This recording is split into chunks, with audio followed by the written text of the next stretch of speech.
Jiang Haoyi was just an ordinary 19-year-old high school student. His school life was simple. Wake up in the morning, head to school, and that was it. Haoyi liked living this way, a peaceful life where no one paid him much attention. It felt free and calm, and he thought it would be enough if things stayed like that forever. One day, while Haoyi was in class studying, a beautiful girl suddenly entered his classroom. Her name was Jia Zitao. The male students were shocked by her unexpected appearance. Everyone wondered why Zitao had come to their class and couldn't help but admire her figure. Out of nowhere, Zitao grabbed Haoyi's hand while he was daydreaming. Haoyi was stunned and couldn't understand why Zitao was holding his hand. To his surprise, Zitao looked embarrassed. She placed Haoyi's hand on her stomach and declared that she was pregnant with his baby. Haoyi was dumbfounded. He couldn't comprehend what Zitao was saying. His classmates immediately erupted in anger, shocked that someone like Haoyi could have wronged a girl like Zitao. Cameras flashed as they took pictures of him, and some even called him a scumbag. Everyone was in disbelief that Haoyi could do something so outrageous. Zitao claimed that Haoyi's baby in her belly was already 3 months old and asked if he could feel it when he touched her stomach. Furious, Haoyi told her to stop talking as if it were true. He demanded to know who she really was and why she was claiming to be pregnant with his child since he didn't even know her. His classmates didn't believe his protests. They were livid and even threatened him. Desperate, Haoyi pleaded for a chance to explain, but Zitao cut him off. She told him there was no need to explain anything because she and their baby trusted him. Frustrated, Haoyi grabbed Zitao's hand and dragged her out, telling her they needed to talk somewhere else. News about Zitao's pregnancy quickly spread online, and Haoyi became the center of everyone's ridicule. Wherever he went, people followed him, calling him names and shouting insults. Haoyi had to hide just to get away from all the chaos. While he was hiding, Zitao suddenly appeared in front of him with a smile. She teased him, saying the baby in her belly told her that Haoyi's legs were short and he ran too slowly. She even warned him to be careful around her.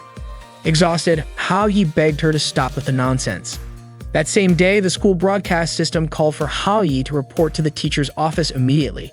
Feeling like he was in serious trouble, Haoyi told Zitao to wait for him on the rooftop. As he ran to the office, his classmates swarmed him, chasing him down the hallway.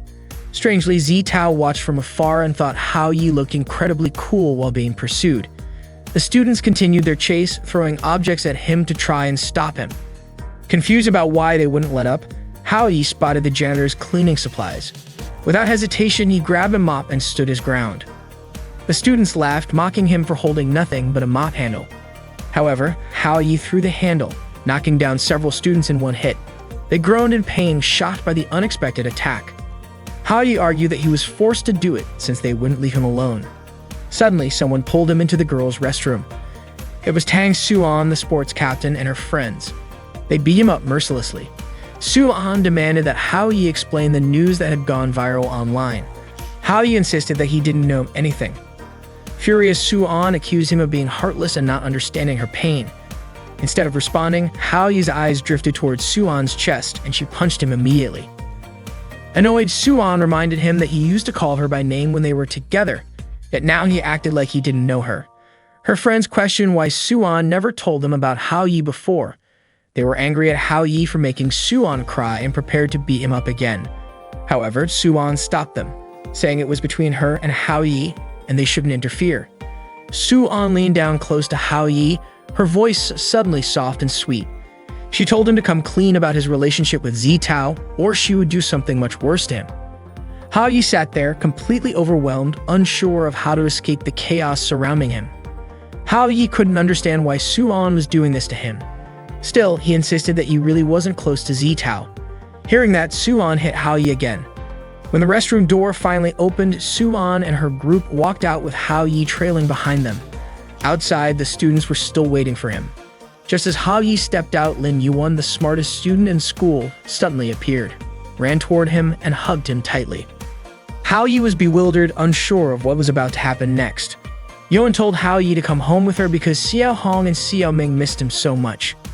Haoyi was completely confused. He had no idea who Xiao Hong and Xiao Ming were. Without warning, Yuan hit him with a book, calling him a traitor for cheating on her, even forgetting their 2 children. Just as Yuan was about to hit him even harder, Suan intervened, grabbing Yuan's hand in time. Suan declared that she was the only one allowed to do that to Haoyi. Annoyed, Yuan snapped back, saying that since the Earth was formed, Hao Yi was destined to be hers. Students around them started snapping pictures of the argument between Yuan and Suan. While they were busy fighting, Hao Yi saw an opportunity and bolted. One of the students quickly noticed him escaping and alerted the others that Hao Yi was running away. Hao Yi ran for his life, but no matter where he went, people were chasing after him. With no choice, he dashed up the emergency stairs and headed to the rooftop. Zitao was already waiting for him there. Meanwhile, the students continued to chase him up to the roof, followed closely by Yuan and Suan. Yuan stopped abruptly when she saw Zitao standing there. Suan, on the other hand, demanded that Hao Yi explain everything immediately. Feeling overwhelmed, Hao Yi was cornered by everyone, especially those three girls. He didn't even understand what was happening anymore.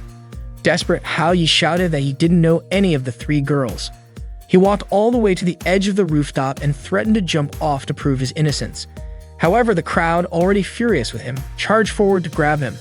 Left with no other choice, Hao Yi let himself off the building. As he fell through the air, Hao Yi thought the nightmare would finally end and it would all be over. But to his shock, something strange happened. A mysterious force emerged from the sky. Everything around him froze, and Hao Yi realized that time itself had stopped. Suddenly, he saw a beautiful girl appear in front of him. She looked at him and said he seemed way too calm while falling. She had actually hoped he would wet his pants. The girl introduced herself as the goddess of love and immediately asked Hao Yi if he had ever eaten a love chocolate. Confused, Hao Yi was thrown off by her words. He wondered if she was referring to a cake he had eaten before. He remembered seeing a piece of cake on the rooftop, possibly left there by someone. Since it would have been a waste to leave it, he decided to eat it. The goddess of love explained that the chocolate cake he ate had the power to make anyone fall in love. If Hao Yi ate it with a girl, then that girl would fall in love with him. Hao Yi was horrified as he realized he had shared the cake with the girls, and now they were all after him. He couldn't believe something so ridiculous was happening to him. Still in disbelief, Hao Yi asked himself if the goddess of love really existed in this world. But there she was, right in front of him as he fell from the rooftop. The goddess of love introduced herself as Mai Tata, explaining that she was still in training. Tata told Hao Yi he didn't need to thank her, and cheekily added that he should enjoy the happiness of being surrounded by women.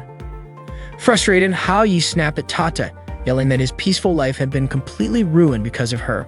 He told her that if he hadn't run away, he might have been killed, or worse, expelled and forced to become homeless. Hao Yi felt like his life was over.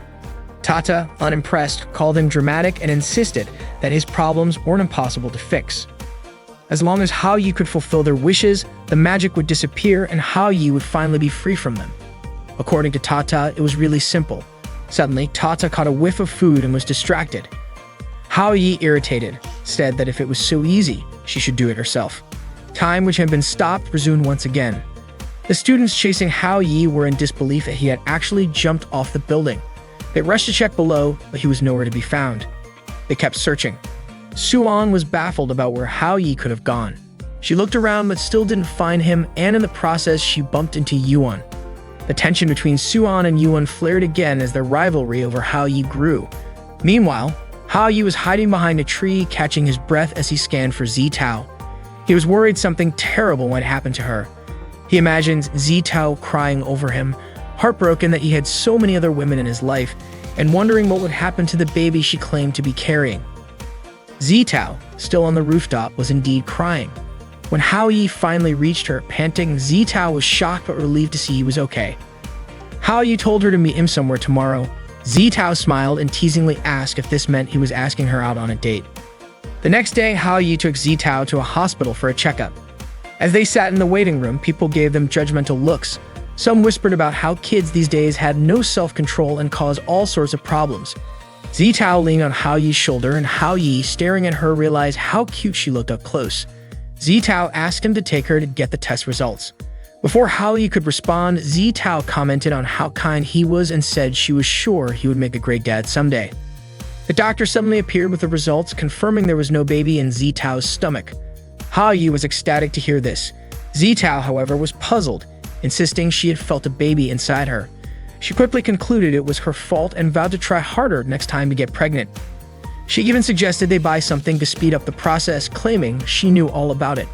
Hao Yi quickly changed the subject, suggesting they visit her family to clear things up. When they arrived at Zitao's house, Hao Yi was stunned. The place was a grand mansion, practically a castle. Servants greeted Zitao, addressing her as princess. That was when Hao Yi realized Zitao came from an incredibly wealthy family. Hao Yi couldn't wrap his head around why someone as perfect as Zitao wanted him to fulfill her wishes. Zitao told Hao Yi she would always remember this day as the day he came to propose to her. Hao Yi couldn't even fathom it. Even in his wildest imagination, he was still a loser. He silently acknowledged that his life was nothing but a mess. Zitao, on the other hand, said that even if her father rejected him, she'd still be happy because Hao Yi at least tried. A maid arrived to greet Zitao and asked who Hao Yi was. Zitao was about to call in her boyfriend, but Hao Yi quickly covered her mouth. He introduced himself as a close friend of Zitao's father instead. The maid greeted Hao Yi warmly. Hao Yi was taken aback to learn that Zitao lived alone.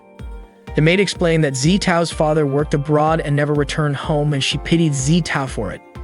Hao Yi then decided it would be better to leave since Zitao's father wasn't around. However, the maid insisted that Hao Yi stay, saying Zitao specifically asked him not to leave. Just then, one of Zitao's guards arrived with news from the school. The school had called and reported that a student named Hao Yi had kidnapped Zitao. Hearing this, Hao Yi began sneaking out of the house, trying to make his escape. The maid said that Hao Yi's name sounded familiar to her. Zitao's guards, however, were furious at Hao Yi and prepared to beat him up. Hao Yi pleaded with them, insisting that they had misunderstood the situation, but the maid urged them to attack him anyway. Hao Yi ended up getting severely beaten. Zitao arrived just in time and ordered her guards to release Hao Yi, declaring that she and Hao Yi were in love. The guards hesitated momentarily, but one of them scoffed and said that if Zitao truly loved someone like Hao Yi, the world might as well be ending. He instructed the others to finish Hao Yi off. Once again, Hao Yi was brutally attacked. Zitao shouted that she didn't care if Hao Yi was poor or unemployed. Even if the best he could do was support her as a scavenger, she would still marry him. Despite her words, the guards showed no mercy and continued to pummel Hao Yi. Through her tears, Zitao vowed to try harder next time, even though she wasn't pregnant anymore. She encouraged Hao Yi to give it his best tomorrow as well. Hearing this, the guards became even more enraged and intensified their assault on Hao Yi. Zitao finally pleaded with them to stop torturing Hao Yi. By now, Hao Yi had been thrown against a wall and gasping for air, begged Zitao to stop talking. Zitao quickly pulled Hao Yi to his feet and dragged him into her room, slamming the door shut behind them.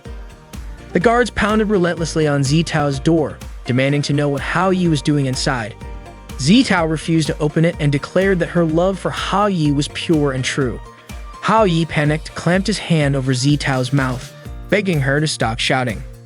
The guards outside kept banging on the door, warning Zitao not to fall for Hao Yi's tricks.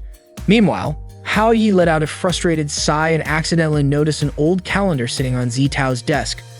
On the calendar was a note marking the best day ever, the day she had lunch with her father. The guards continued to hammer on the door, while the maid called Zitao's father to report the incident. However, her father brushed it off, saying it didn't matter as long as Zitao was safe. He even told the maid to stop bothering him with such trivial issues. In a sudden burst of determination, Hao Yi flung the door open and snatched the maid's phone. He yelled into it, declaring that he was the one who had kidnapped Zitao and daring her father to come meet him. The guards, surprisingly impressed by Hao Yi's courage, decided to prepare a meal for him so he wouldn't be hungry when meeting Zitao's father. Not long after, 2 helicopters landed in the yard and several cars arrived to secure the property's entrance. Hao Yi braced himself, convinced that wealth could only be achieved through hard work. He knew he had come too far to back down now. Zitao's father finally arrived at the house, greeted with reverence by the guards as they lined up to welcome him. Zitao's father arrived in front of his house with his subordinates, and all the bodyguards respectfully greeted him. Hao Yi could feel the intimidating aura emanating from Zitao's father.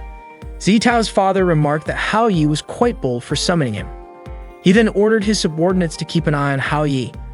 Hao Yi, feeling relieved that perhaps nothing would happen, quickly had his hopes dashed when Zitao's father commanded his men to teach Hao Yi a lesson. Once again, Hao Yi was surrounded and beaten up. Zitao tried to intervene, telling her father that Hao Yi was innocent. She showed him the results of her checkup, proving that she wasn't pregnant. This made Zitao's father stop his men, and he turned to Hao Yi, asking about his true intentions. Hao Yi then asked if he hadn't claimed to have kidnapped Zitao, would Zitao's father have come home to see her at all, or would he have just continued forgetting about her? Zitao's father was shocked by Hao Yi's words, and Zitao herself was deeply moved. Hao Yi continued, explaining that Zitao still needed her father, but her father couldn't see that. While Zitao's father had given her a luxurious house, personal bodyguards, and servants, and ensured she never went hungry, was that really what Zitao wanted? Hao Yi passionately argued that what Zitao truly desired was her father's love. Did you ever give her that love? Hao Yi shouted. Zitao was overwhelmed with emotion at Hao Yi's words. Zitao's father, furious, grabbed Hao Yi by the collar and yelled, "What do you know about love? Do you think money grows on trees?" Hao Yi pleaded with him to stop hurting his own family. He then showed Zitao's father a calendar from the previous year, marked as Zitao's best day. It made her father remember a joyful moment they'd shared together during a simple lunch. It dawned on him that what Zitao wanted most was to be with him. To others, that moment might not have seemed like much, but to Zitao, it was her biggest dream. Hao Yi asked Zitao's father to think it over. Even the maids and bodyguards were moved to tears by Hao Yi's sincerity. They praised him, saying he was a truly good person. Hao Yi then said his goodbyes, running off quickly in an attempt to escape. However, it turned out he was just running in circles and ended up right back where he started. Zitao caught up to him and placed a hand on his shoulder. Confused, Hao Yi asked how she caught up so fast. Zitao replied that she had simply taken the back door. Zitao thanked Hao Yi and kissed him, but suddenly, she disappeared. Hao Yi was stunned and wondered what had just happened. Had Zitao vanished? Out of nowhere, Tata appeared, explaining that Zitao hadn't disappeared. Instead, her magic had worn off. Tata congratulated Hao Yi for fulfilling Zitao's wish. Meanwhile, Zitao lay asleep in her bedroom. Her father approached her and asked if she'd like to have lunch with him. Tata admitted she was surprised Hao Yi resolved everything so quickly. Hao Yi grumbled that he simply hated overly complicated problems. He left in a hurry, muttering that his life had nearly ended because of Zitao, but was thankfully resolved in just 2 days. At least he didn't have to see Zitao sad anymore. Tata smiled at Hao Yi's seriousness. The next day, on his way to school, Hao Yi tripped and found a flyer that featured him being sought after as Yuan's husband. Flyers were scattered everywhere around the school. Hao Yi was dumbfounded and wondered what on earth was happening now. He didn't know when all this trouble would finally end, and even compared himself to the legendary king of a harem who achieved eternal happiness. If only that were true for him. Trying to avoid attention, Hao Yi covered his face and crept toward his classroom. He even resorted to crawling to his seat. Meanwhile, a girl was seen searching for Hao Yi, eventually discovering which class he was in. Hao Yi finally made it to his desk, but suddenly caught a familiar fragrance. He looked up to see Zitao standing in front of him, asking if he wanted to go out with her. Hao Yi was shocked and asked how Zitao could remember him. She smiled and replied, "How could I ever forget you?" She then thanked Hao Yi for everything he had done for her. Panicking, Hao Yi called out for Tata, who immediately appeared, freezing time. Hao Yi demanded to know what was going on, pointing out that Tata herself had said Zitao's magic had disappeared once her wish was fulfilled. Tata sheepishly admitted that she had forgotten to tell him something because he had left too quickly the day before.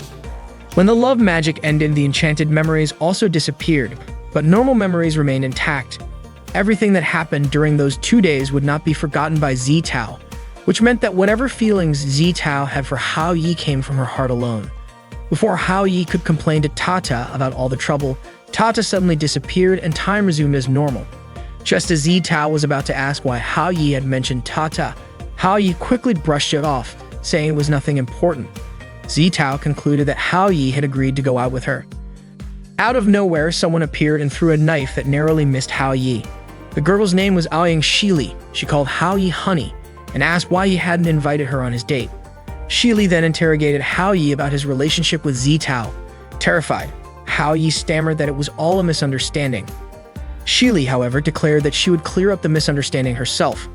Without warning, she kissed Hao Yi fiercely on the lips, shocking their classmates, who shouted about how daring the two of them were. Shili then smugly asked Zitao if she understood now that Hao Yi belonged to her. Hao Yi, rendered helpless by Shili, desperately asked for help.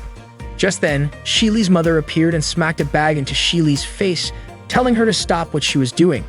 Shili, still recovering, asked what her mother was doing there. Her mother was stunned that Shili had traveled all the way from America just to see Hao Yi. Hao Yi nervously greeted Shili's mother, but both Shili and her mother immediately told him to be quiet. Shili's mother demanded that Shili return home, but Shili refused, boldly claiming that no one could stop her from being with Hao Yi. Shili's mother, clearly disapproving of her daughter's relationship with Hao Yi, insisted that Shili give up on him. The two began to fight right in front of everyone. Shili's mother easily won, leaving Shili lying on the ground completely defeated. The students wasted no time snapping photos of the spectacle. Shili's mother ordered her subordinates to take Shili away immediately. As she was about to leave, Hao Yi nervously asked if she was really going to take Shili back to America. Shili's mother simply replied, inviting someone and asking them to leave are two very different things. She then ominously advised Hao Yi to consider buying insurance. Terrified, Hao Yi muttered that his life might soon come to an end. As he turned around, Tata suddenly appeared in front of him, startling him. Frustrated, Hao Yi scolded Tata for sneaking up on him and told her not to pop out of nowhere like a ghost. Despite calling her sweet-looking like a goddess, he grumbled that her behavior was as scary as a ghost. From a distance, Zitao noticed Hao Yi seemingly talking to himself and wondered what he was doing. Curious, she approached him. Meanwhile, Tata asked Hao Yi if Shili had also eaten the magic chocolate. Hao Yi sighed, saying that Shili had always been like that, his scariest childhood friend. According to Hao Yi's parents, Shili and he had played together since they were babies, and they even went to the same grade school and middle school. Just thinking about it made Hao Yi's head hurt. Suddenly, Hao Yi felt someone behind him. Zitao, in a panic, tried to hide behind 3 leaves, which was of course useless because Hao Yi could still see her clearly. Embarrassed, Zitao said she didn't want to interfere with Hao Yi and Shili's relationship since they were childhood friends. Gathering her courage, Zitao told Hao Yi to forget about their plans for tomorrow, but Hao Yi, confused, said he had forgotten to discuss the time and place for their meeting. Apologizing, he admitted he wasn't good at choosing locations and asked Zitao to let him know if she had a place in mind. Hearing that, Zitao smiled and walked away. Tata, watching everything unfold, commented that Hao Yi seemed to be starting to like Zitao after everything they had been through. Annoyed, Hao Yi shot back that it was all Tata's fault for setting this up in the first place. He warned Tata to stop following him and stormed off. Hao Yi made his way toward the school rooftop, trying to clear his head. But on the stairs, he bumped into Suan. Without a word, Suan slapped him and ordered him to follow her immediately. Hao Yi ran into Suan on the stairs and Suan immediately slapped him. She coldly declared that their relationship was over. Hao Yi, unfazed, responded that he didn't care if they'd broke up and added that with such a harsh attitude, no one would ever like Suan. Furious, Suan stormed off, leaving Hao Yi stressed and frustrated. Tata appeared moments later, asking what had happened to Hao Yi in the short time she'd been gone. Hao Yi explained that he had just been slapped and dumped by Suan. Even though Suan's feelings were fake, suddenly being dumped like that still made him upset. Hao Yi then asked Tata why Suan had decided to break up. Was it because the problem wasn't resolved? Tata smirked and said that Hao Yi clearly didn't understand women. She explained that when most women ask for a breakup, it's usually a warning sign. Tata then disappeared before Hao Yi could respond, leaving him worried that something terrible might happen to Suan. He even wondered if she might be planning to hurt herself. Later that afternoon, Hao Yi saw Suan punishing a group of boys by making them do push-ups. They looked utterly exhausted, struggling to complete the hundreds of push-ups Suan demanded. She scolded them, saying they deserved this punishment for losing a bet to the girls. One of the boys begged for forgiveness, promising they wouldn't underestimate her again. Instead of forgiving him, Suan sprayed him with water. Tata and Hao Yi watched the whole thing from a distance. Tata remarked that Suan was truly oppressive, managing to stay completely unfazed despite just having broken up. Seeing how bad the situation was, Hao Yi decided he had to step in and save the poor boys. Tata teased him, pointing out that he could barely save himself. Hao Yi approached Suan, trying to reason with her. He told her that it was just a bet and there was no need to push them so hard. Suan scoffed, mocking Hao Yi for daring to confront her after what had happened between them. The boys cheered Hao Yi on, calling him their savior, but Suan quickly silenced them by spraying them with water again. In a panic, Hao Yi grabbed the water sprayer from Suan, but in the struggle, he accidentally sprayed her instead, soaking her completely. Frozen in fear, Hao Yi braced himself, convinced that Suan would kill him. But instead, Suan looked at him and said that he was far too kind and loved everyone too much. She finally realized why Hao Yi couldn't stay loyal. With that, Suan turned and walked away. The boys, now free from Suan's punishment, celebrated Hao Yi's arrival. They couldn't believe he had the courage to stand up to her, considering how terrifying she was. Soo-an, meanwhile, headed to the bathroom to clean up. As she washed, she couldn't stop thinking about Hao-yi, muttering to herself that he was trash who didn't deserve her love. Determined to move on, she told herself that everything was over and tomorrow would be a fresh start. The next day, Hao-yi overslept and woke up to find Shili lying on his bed. Shocked, he asked what she was doing in his room. Shili, unfazed, called him honey and told him to get up already. She asked why he was in such a hurry since it was Sunday. Then she playfully asked if Hao-yi had a date to go on. Hao-yi replied that he planned to buy some books and finish his school assignments. Hearing that, Shili left the room and locked the door behind her. Panicking, Hao-yi shouted that he didn't want to be trapped in his room on the day of his first date, but Shili calmly told him to relax and stay at home. In the living room, Shili ran into Hao-yi's parents. They asked where Hao-yi was, and Shili told them that he wanted to stay home and study. She also claimed that Hao-yi had asked her to buy some books for him. To ensure her plan worked, she asked them not to unlock Hao-yi's door. Hao-yi's mother, clearly suspicious, turned to her husband and said that their son was being seduced and asked why he wasn't advising him. Hao-yi's father shrugged it off, saying it wasn't such a bad thing to have a girl taking care of him. Annoyed, Hao-yi's mother compared him to Yun and scolded him for being so careless. Trying to change the subject, Hao-yi's father commented on how good the tea tasted. Meanwhile, Hao-yi pounded on his bedroom door, shouting for someone to let him out, but no one responded. Desperate, he climbed out the window and tried to sneak along the building's ledge. As he passed by the neighbor's window, the young child inside started crying and accused Hao-yi of being a pervert sneaking around. Hao-yi, exasperated, yelled back that he wasn't a pervert. He just needed to borrow their door to escape. Meanwhile, Zitao was still waiting for Hao-yi at the place they had agreed to meet. She had been waiting for quite a while and suddenly began to feel worried, especially since she couldn't stop thinking about the time Shili kissed Hao-yi in class the day before. She remembered how Shili had declared that Hao-yi belonged to her, and the fact that Hao-yi and Shili were childhood friends only made things worse. Zitao started to believe their meeting was no longer happening. Out of nowhere, Hao-yi came running toward her, apologizing for being late because of everything that had happened at home. Zitao smiled and said it was okay, adding that she had just arrived as well. She then invited Hao-yi to have some tea with her. Hao-yi didn't expect Zitao to invite him for something as simple as tea. He had secretly hoped that she called him out to confess her feelings. Zitao, on the other hand, felt nervous and unsure whether she should say something. She was completely flustered, not knowing what to say because it was her first time going on a date with a guy. Her heart was pounding so hard that she worried Hao-yi might notice. Suddenly, Hao-yi placed his hand on Zitao's forehead to check if she was sick because her face had turned red. Without realizing it, their faces were so close that they found themselves staring straight into each other's eyes. Surprised, they quickly pulled back. Hao-yi apologized and Zitao, blushing even more, said that she was fine. Both of them looked away awkwardly, trying to hide how embarrassed they were. Out of the blue, Hao-yi remembered that there was an anime and manga festival happening that day. He excitedly asked Zitao if she wanted to check it out with him. Hearing that, Zitao smiled brightly and agreed. Meanwhile, Shili returned to Hao-yi's room, bringing him the books she had promised. But when she got there, she found the room empty. Thinking that Hao-yi was playing hide and seek with her, Shili muttered that she wouldn't let him win. At the festival, there were tons of visitors gathered around taking pictures of 3 cosplayers. They were chatting in a way that sounded like they were mocking Soo-an. It seemed like they didn't like her very much. As Zitao and Hao-yi walked past, many visitors turned to stare at Zitao, captivated by her beauty. Zitao really wanted to hold Hao-yi's hand, but she couldn't bring herself to do it.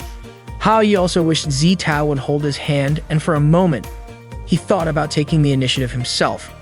But the crowd was too overwhelming, and the moment never felt quite right. Suddenly, a group of people came rushing through, shouting Soo-an's name. The crowd was so frantic that they bumped into Zitao, who nearly fell. Thankfully, Hao-yi quickly caught her before she hit the ground. Hao-yi was shocked to see that all these people were flocking to take pictures of Soo-an, the same Soo-an who had dumped him just the day before. At the festival, Soo-an looked incredibly sweet and charming, completely different from the strong and brash version of her at school. When Soo-an turned around and noticed Hao-yi standing there, she froze in shock. She hadn't expected to see him at the festival. At the anime and manga festival, Soo-an was cosplaying when she suddenly spotted Hao-yi arriving at the event. She wanted to chase after him, but the large crowd of visitors taking pictures of her made it hard to get away. Eventually, Suan managed to approach Hao Yi and immediately asked why he came to the festival. Was it just to make fun of her? Out of nowhere, Zitao called out to Hao Yi, saying that the visitors at the festival were really scary. They kept taking photos, which made Zitao anxious. Suddenly, Suan noticed some of her sports club members at the festival, so she quickly grabbed Hao Yi and Zitao to move them somewhere else. In the middle of the situation, Suan had no choice but to flash a sweet smile at the visitors, calling out her name. The crowd nearly fainted from how adorable she looked. Meanwhile, Shili had just arrived at the festival entrance. She was carrying a sword, and the visitors were in awe, thinking she was a cosplayer because she looked so cool. However, Shili wasn't there for fun. She came looking for Hao Yi, knowing he couldn't escape her. Suan pulled Hao Yi and Zitao into a room to avoid being seen by her sports club members. Hao Yi teased Suan, saying he didn't expect her to enjoy cosplay and that it actually suited her. Suan got annoyed, snapping back that Hao Yi was still making fun of her. Hao Yi denied it, saying he wasn't mocking her, he was complimenting her. Suan then covered Hao Yi's mouth and grumbled that she wouldn't be hiding like this if it weren't for him. Hao Yi asked why she needed to hide since she looked cute. Hearing this, Zitao began to think that maybe Hao Yi had a thing for cat costumes. Suan then admitted that she didn't actually like doing this. Ever since she started school, the girls in their class were constantly harassed by the boys. At first, the boys were just staring at the pretty girls. But then two girls who weren't particularly attractive and were more muscular showed up. The boys immediately chased those two girls away. They didn't stop there. The boys continued to bully them, calling them ugly and claiming they were full of viruses. The two girls were insulted, splashed with water, and treated like trash. They ended up crying because they couldn't stand the bullying anymore. Seeing this, Suan was furious and immediately stepped in to teach the boys a lesson. She fought off the boys, which left the two bullied girls amazed. Suan then asked them if they didn't want to fight back. The two girls said Suan was incredible and that they wanted to follow her. From that day on, Suan protected the girls at school. Everyone started to see her as a role model, so she couldn't let them see her in cute outfits like this. If they ever did, they'd feel disappointed, thinking she was just messing with them.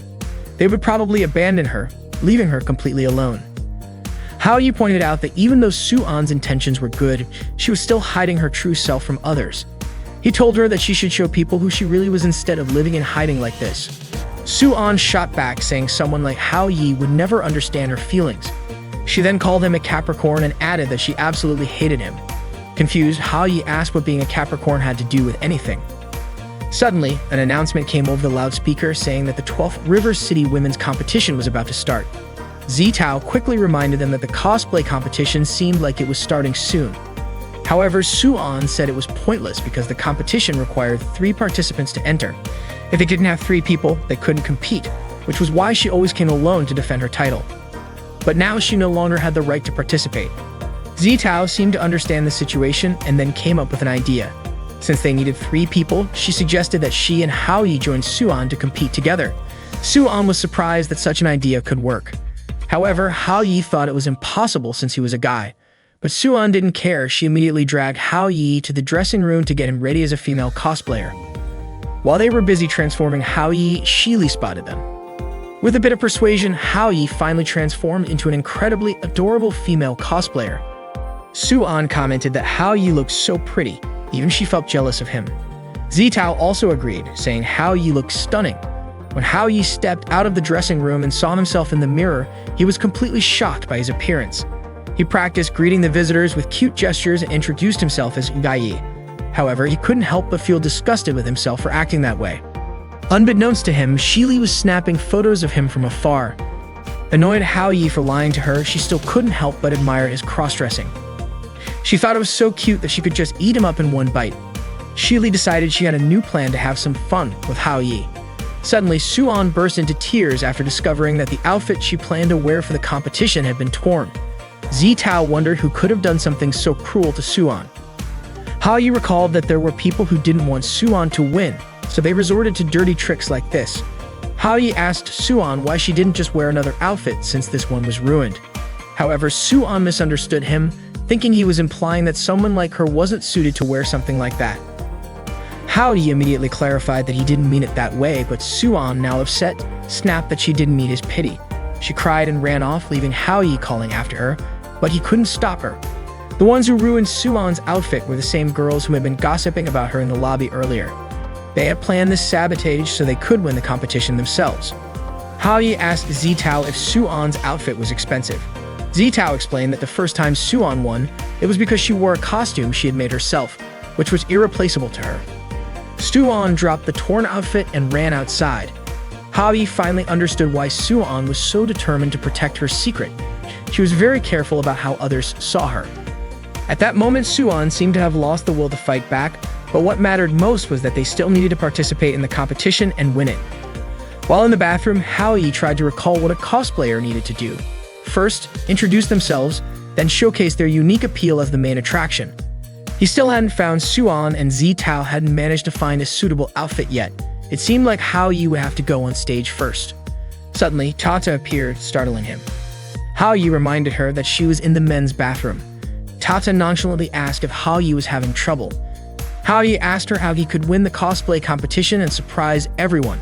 An idea popped into his head as he thought about the concept of surprises, and he stared at Tata. Feeling awkward under Haoyi's gaze, Tata squirmed uncomfortably. The Anan cosplay competition for women finally began, and Haoyi, now introducing himself as Yai, had to go first. He felt a little nervous because the crowd was huge. Some girls mocked the silly name he used, asking if his stupid disguise was aiming for first place. They jeered at him, making fun of his efforts. Determined, Haoyi reassured himself that he could do this. As he stepped onto the stage, he felt incredibly nervous under the stares of the audience and the constant flash of cameras. He tried to greet them, but in his nervousness, he tripped and fell. The crowd erupted into laughter, calling him useless and pathetic. Haoyi froze for a moment, but then suddenly put on the cutest face he could muster, smiled sweetly, and told them to stop yelling at him. The entire crowd was stunned. They immediately started praising him, exclaiming how adorable he was. In an instant, they all fell for Haoyi's charm. The girls who had mocked him earlier realized that the competition wasn't just about scoring points. Popularity was what truly mattered. Haoyi had managed to win the crowd over. He promised himself that next time he'd do even better and left the rest to Suwon and Zitao. He wasn't going to give up. Meanwhile, Tata was searching for Suwon, but she was having a hard time because everyone at the event looked so similar. Zitao was still running around frantically, trying to find where Suwon had gone. Haoyi begged the host to give him more time to wait for his two friends. He kept pleading for just a little more time, but the host refused, saying that 3 groups had already performed and they couldn't keep delaying Haoyi's group. If this continued, Haoyi's group would be disqualified from the competition. The host urged Haoyi to resolve his group's issues quickly. He then announced that the next group to perform was Haoyi's. Haoyi stepped onto the stage and stood frozen for a moment, prompting the host to ask why he was just standing there. The crowd started chanting Suwon's name over and over. From above, Suwon could see Haoyi. Gathering his courage, Haoyi finally spoke up to calm everyone down. Then he began to sing in his cutest style. The audience loved it, but they continued shouting for Suwon, demanding that she appear on stage. Hearing the crowd scream for Suwon made Haoyi stop singing. Backstage, the 3 cosplayers who had sabotaged Suwon's costume were watching Haoyi perform. They were confident the audience would quickly grow bored of Haoyi's performance, even calling it a clown act. The audience kept shouting for Suwon to appear, and Haoyi pleaded with them to listen. He explained that he had come to the festival with a friend and said he thought Suwon was the one suffering the most. To avoid hurting anyone's feelings, Suwon always tried to hide her true self, but no one realized just how much she hid the things she loved. Haoyi went on, saying that he had seen how much Suwon truly enjoyed cosplaying. Though it shocked him at first, he wanted to tell Suwon that when she was in cosplay, she was the most confident and natural version of herself that he had ever seen. Haoyi then shouted, asking where Suwon was and if she could hear him. He begged her to come out. Suddenly, the railing above the stage broke and Suwon fell. The crowd gasped in fear, worried something terrible would happen to her. At that moment, time seemed to stop. Haoyi moved effortlessly, catching Suwon and pulling her into a hug. Miraculously, they both transformed into new costumes. The crowd erupted into cheers, amazed at Haoyi and Suwon's incredible appearance. People in the audience speculated that they must have had tons of sponsors and spent a fortune on their costumes. Cameras flashed non-stop as everyone took pictures of them. Haoyi turned to Suwon, asking if she was okay. The host announced that it looked like they already had their winner since the crowd's reaction was so enthusiastic. In the middle of the audience, Zitao watched Hao Yi and Suan's performance and admitted that it was truly amazing, though she couldn't help but feel a little sad that she wasn't the one up there. The host even joked that he never expected Hao Yi to know magic tricks. Suan looked at Hao Yi and said it didn't seem like magic at all, demanding that he explain what had really happened.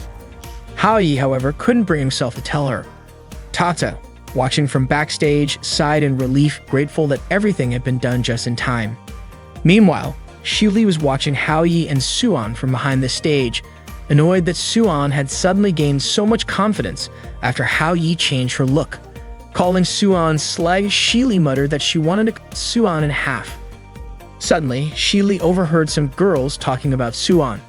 They were surprised Suan had still performed even after they had torn her costume.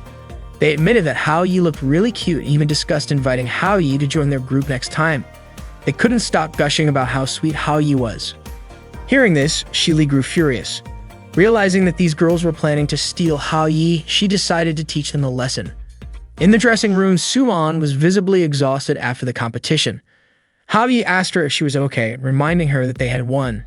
Suan scolded Hao Yi for being in the women's dressing room and told him to leave. Hao Yi explained that his clothes were inside the room. Suan told him to wait outside and said she would change first. Hao Yi insisted that he should go first since he could change quickly, but Suan refused. They began bickering over who should change first. In the middle of their squabble, Suan shoved Hao Yi. Suddenly, they found themselves undressed and face to face.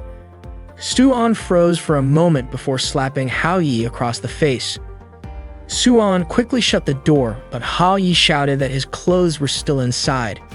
Without hesitation, Suan threw his clothes and shoes out at him, slammed the door shut again, and called him a pervert. Just then, Tata approached Hao Yi and asked if he was in trouble. Frustrated, Hao Yi snapped at her, asking how she could even ask such a question. After all, wasn't she the one who had caused all this mess? Tata froze in shock, only to realize Hao Yi was undressed. Embarrassed, she covered her eyes and told him to get dressed quickly out of respect for the goddess who had helped him.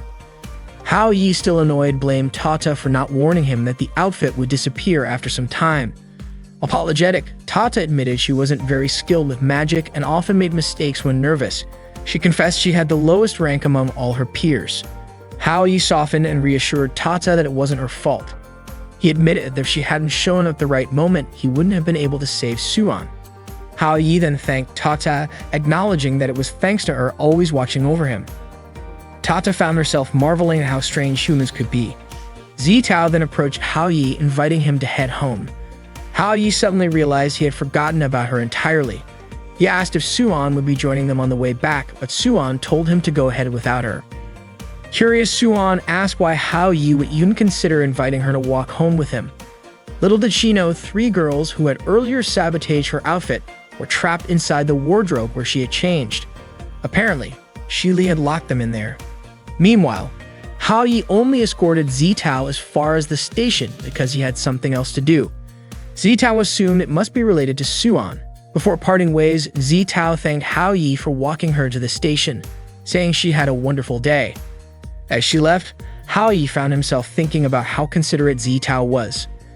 Still, his mind wandered back to Suan. How was she doing? As Suan walked out of the building alone, Hao Yi suddenly called out to her. She turned around, scanning for the source of the voice. Spotting Hao Yi by himself, Suan asked where Zitao was. Hao Yi explained that he had sent Zitao home without him because there was something he wanted to talk about with Suan. Surprised, Suan asked if Hao Yi felt sorry for her. Without missing a beat, Hao Yi invited Suan to come over to his place and stay the night. Furious, Suan slapped Hao Yi across the face and called him a pervert. She ran off, shouting that she didn't want to talk to him ever again. As he rubbed his cheek, Hao Yi realized that the love spell on Suan must have worn off now that his wish had been fulfilled. Still, he wondered when Suan would ever show her true self. That night, Hao Yi arrived at a woman's house. When she opened the door, she immediately commented on how long it had been since Hao Yi had visited, especially at such a late hour. Smiling, she invited him inside. That night, Hao Yi went to the home of his teacher, Jiran. Ran opened the door and commented on how long it had been since Hao Yi last visited her, especially considering it was already late at night. She invited Hao Yi in and he asked if she was also staying up late. Hao-yi was startled when he saw Ron's revealing outfit and asked if she could wear something a bit more modest.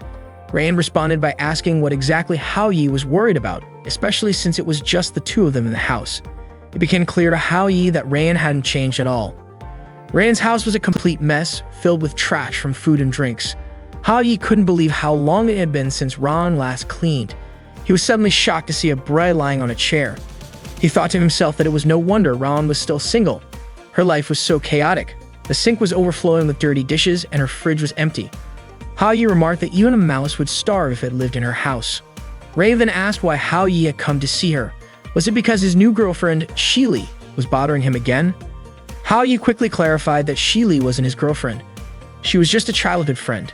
When they were kids, Shili used to cry because Hao-yi was always better at everything, even though she tried her best, but still couldn't surpass him. To comfort her, Hao-yi told Shili she would definitely do better one day.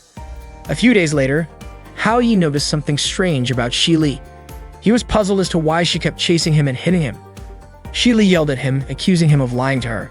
Hao-yi had told her that her grades would surpass his, but reality didn't match his words. Frustrated, Shili demanded Hao-yi tear up his exam papers so they could compete on a level playing field again. Of course, Hao-yi refused and chose to run away instead. This made Shili even angrier with him. In middle school, Hao-yi's grades remained higher than Shili's, which annoyed her to no end. She started hitting him again and even threatened him not to upset her further. Since then, Hao-yi decided to intentionally let Shili win. Shili was delighted by her victories, and the two of them managed to get through middle school without further problems. However, during summer classes, Shili shouted from outside the classroom, saying she didn't care if Hao-yi's grades weren't as good as hers. She wanted him to go to America with her, and she would cover all the expenses. Hao-yi opened the classroom window and told Shili to stop as he had no intention of going with her. The other students gathered around, curious about the commotion. Shili suddenly proposed a bet. If her grades were better than Hao-yi's in the next exam, he would have to go to America with her and attend school there. In the following exam, Hao-yi achieved the highest score. His classmates were surprised by his sudden improvement. Shili confronted him and asked if he hated her or if he truly didn't want to go to America with her. Hao-yi assured her it wasn't like that and asked her not to misunderstand. Shili started crying and walked away. Hao-yi couldn't help but wonder if Shili's life was more difficult than he realized. Ray then asked if Hao-yi was tired of always letting Shili win. Hao-yi replied that in the next exam he would try even harder, and if there was anything he didn't understand, he would call Ran for help. Ran was shocked, saying it had been a long time since she'd seen Hao-yi so serious. She offered him a drink, which he accepted. That same night, Zitao wanted to send a message to Hao-yi but couldn't decide what to write. Suddenly, Hao-yi messaged her first.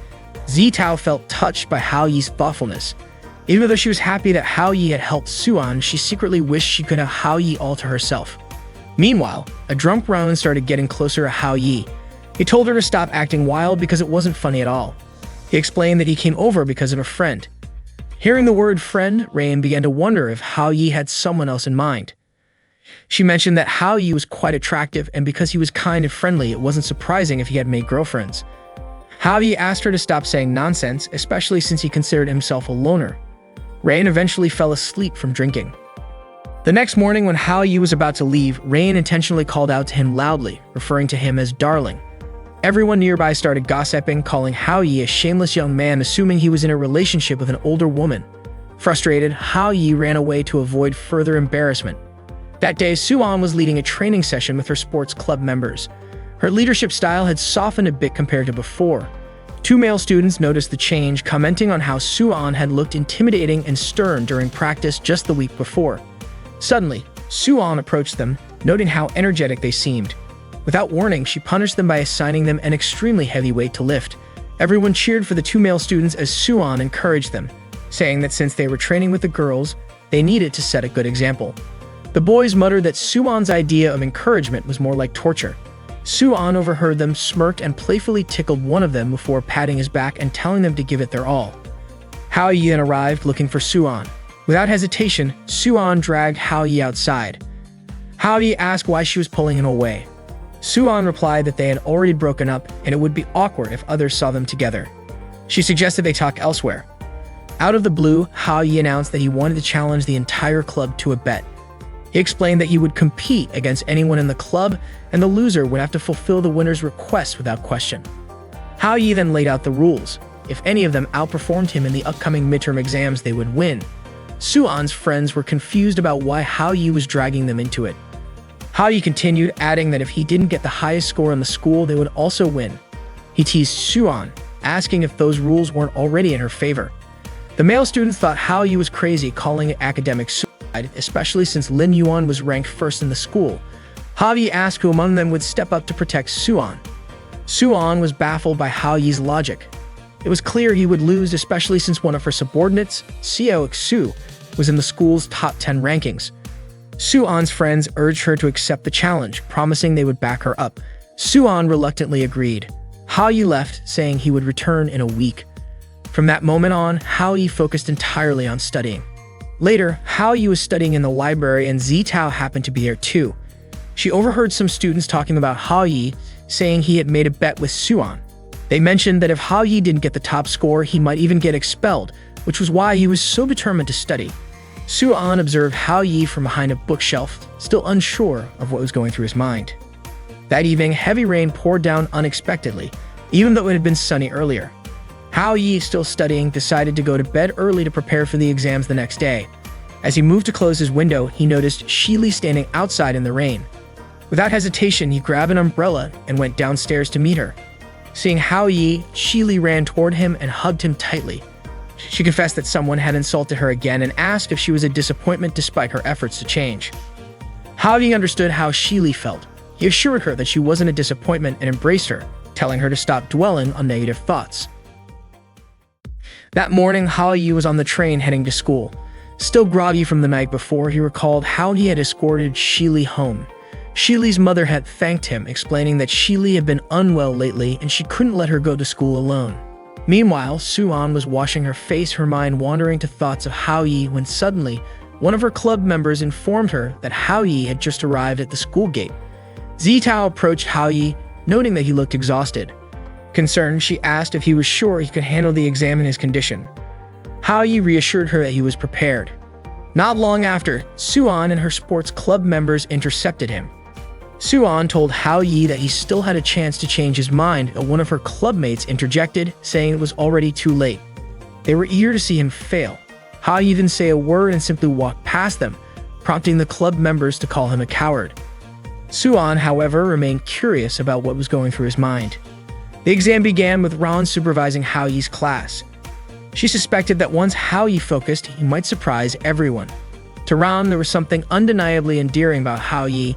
Before long, Hao Yi left the exam room. Suan's friends assumed he had given up. When the exam concluded, relief spread among the students. As everyone felt the weight of the exam lift, Suan noticed Hao Yi and thought about approaching him, but Zitao beat her to it, leading Suan to change her mind. Hao Yi asked Zitao for help picking something out specifically. He wanted her to choose some clothes for him. The next day, Suan and her sports club were practicing as the exam results were set to be announced. The club members were confident that Hao Yi would lose, assuring Suan that she shouldn't worry about their bet because Xiao Xu would undoubtedly come out on top. They believed there was no way Hao Yi could outperform Xiao Xu. To everyone's surprise, Hao Yi arrived holding a cosplay outfit. He declared that Suan had lost the bet, and as her punishment, she would have to wear the outfit for 2 weeks. Shock rippled through the group. They mocked Hao Yi for having such a disgusting hobby and couldn't believe he had actually won the bet. Xiao Xu immediately checked the exam results and proudly announced she had ranked 5th. Hao Yi smirked and casually told them to check the top spot. Everyone was stunned when they saw that Hao Yi had achieved first place with a perfect score. Hao Yi confidently told them they already knew the outcome and left it up to Suan, as their leader, to handle the rest. Some members accused Hao Yi of being a pervert, questioning the legitimacy of his results. Suan, however, agreed to fulfill her punishment without hesitation. As Hao Yi walked away, he suddenly remarked that someone once told him there's nothing wrong with a man being a little perverted. He added that he didn't think there was anything strange about wearing the outfit. Suan's friends later approached the school administration to challenge Hao Yi's results, but the school confirmed there was no issue with his scores. They had verified his results with all the teachers, and there was even his signed acknowledgement. One of Suan's friends suggested Hao Yi might have cheated. However, Rayan dismissed the idea, confidently stating that no matter how challenging the exam, Hao Yi would never resort to cheating. It simply wasn't his nature. Ran then asked them all to leave. It wasn't just the students doubting Hao Yi. Some of the teachers still couldn't believe it either. When the announcement board showed Hao Yi's name at the top of the rankings, the students gathered around in shock, questioning whether he had actually refrained from cheating. Meanwhile, murmurs spread that Suan, the sports club president, had lost a bet. Suan stood nearby wearing the cosplay outfit and holding a brochure for the sports club with a forced smile. Male students immediately flocked to her, intrigued enough to consider joining the club. Suan's friends pitied her, blaming Hao Yi for the embarrassing situation. As Hao Yi approached her, he noticed for the first time that the outfit she wore was actually from an anime festival. Curious, he asked her how the clothes he'd given her were holding up. Suan complained that they were too tight. Hao Yi, unfazed, announced to everyone that Suan would be wearing that outfit while recruiting new members for her club. He leaned in and whispered to her, "From now on, it's all up to you." Suan then stepped forward, acting cute and cheerful to promote the sports club. Her performance earned praise from the onlookers, and Suan smiled with relief, even thanking Hao Yi. From afar, a girl watched them, wondering if Hao Yi had completely forgotten about his family.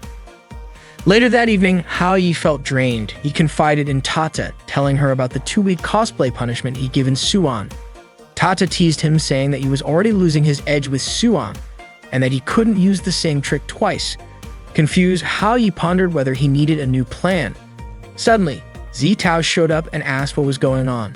Hao Yi dismissed her question, saying he was just feeling hot and trying to cool off. Right then, Suan arrived and threw the outfit Hao Yi had given her at his feet. Furious, she accused him of humiliating her because the clothes were clearly made for a child.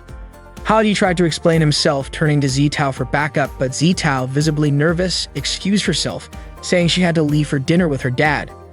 Seeing Hao Yi's apologetic face, Suan cracked a smile and told him she forgave him. Despite the bizarre circumstances, Suan admitted to herself that she felt happy. Hao Yi, too, smiled, reaffirming to himself that maybe there really wasn't anything wrong with a man being a little mischievous. The next day, while walking down the school hallway, Tata asked Hao Yi about who Shili had been talking about the previous night. Hao Yi replied that Shili was talking about her boyfriend. Tata was shocked, assuming Shili had been referring to Hao Yi. Laughing, Hao Yi clarified that he wasn't Shili's boyfriend. It was actually her ex-boyfriend she had been talking about. If it weren't for that guy, Shili wouldn't have ended up in her current situation.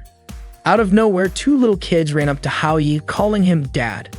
Hao Yi was utterly stunned, especially when Lin Yuan appeared alongside them. Yuan then said they were his children. This revelation shocked Hao Yi so much that he felt his soul leave his body, but Tata caught his spirit and put it back. Yuan explained that Hao Yi had left home and forgotten about his 2 children. Hao Yi remembered Yuan had once mentioned their children's names were Ming and Hong. Smiling behind Yuan, Tata seemed amused. Hao Yi quickly told her to keep quiet, adding he'd deal with her later. Misunderstanding, Yuan looked hurt, thinking Hao Yi was directing his harsh words at her. Hao Yi hurried to clarify that he wasn't speaking to Yuan. Yuan then asked if Hao Yi could come home that evening. Just then, Ming complained he was hungry. Hao Yi suggested that Yuan take Ming and Hong to get some food from the front of the school while he handled something important. He promised to meet them at the school gate and asked the kids to call him uncle while in public. After they left, Hao Yi confronted Tata, visibly irritated.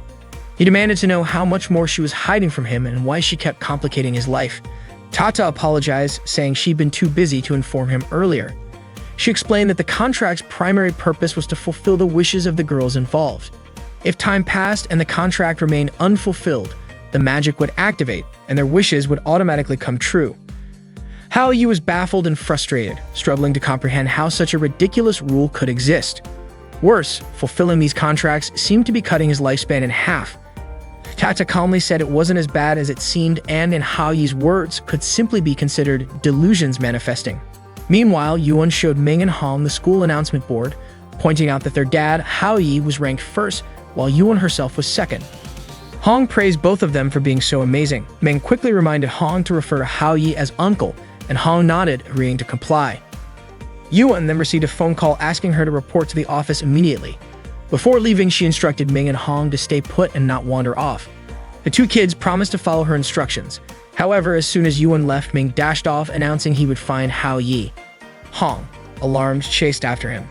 When Yuan returned and found her children missing, she panicked and ran to Hao Yi to inform him.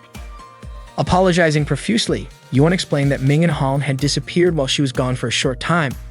Hao Yi reassured her, promising to search for them around the schoolyard.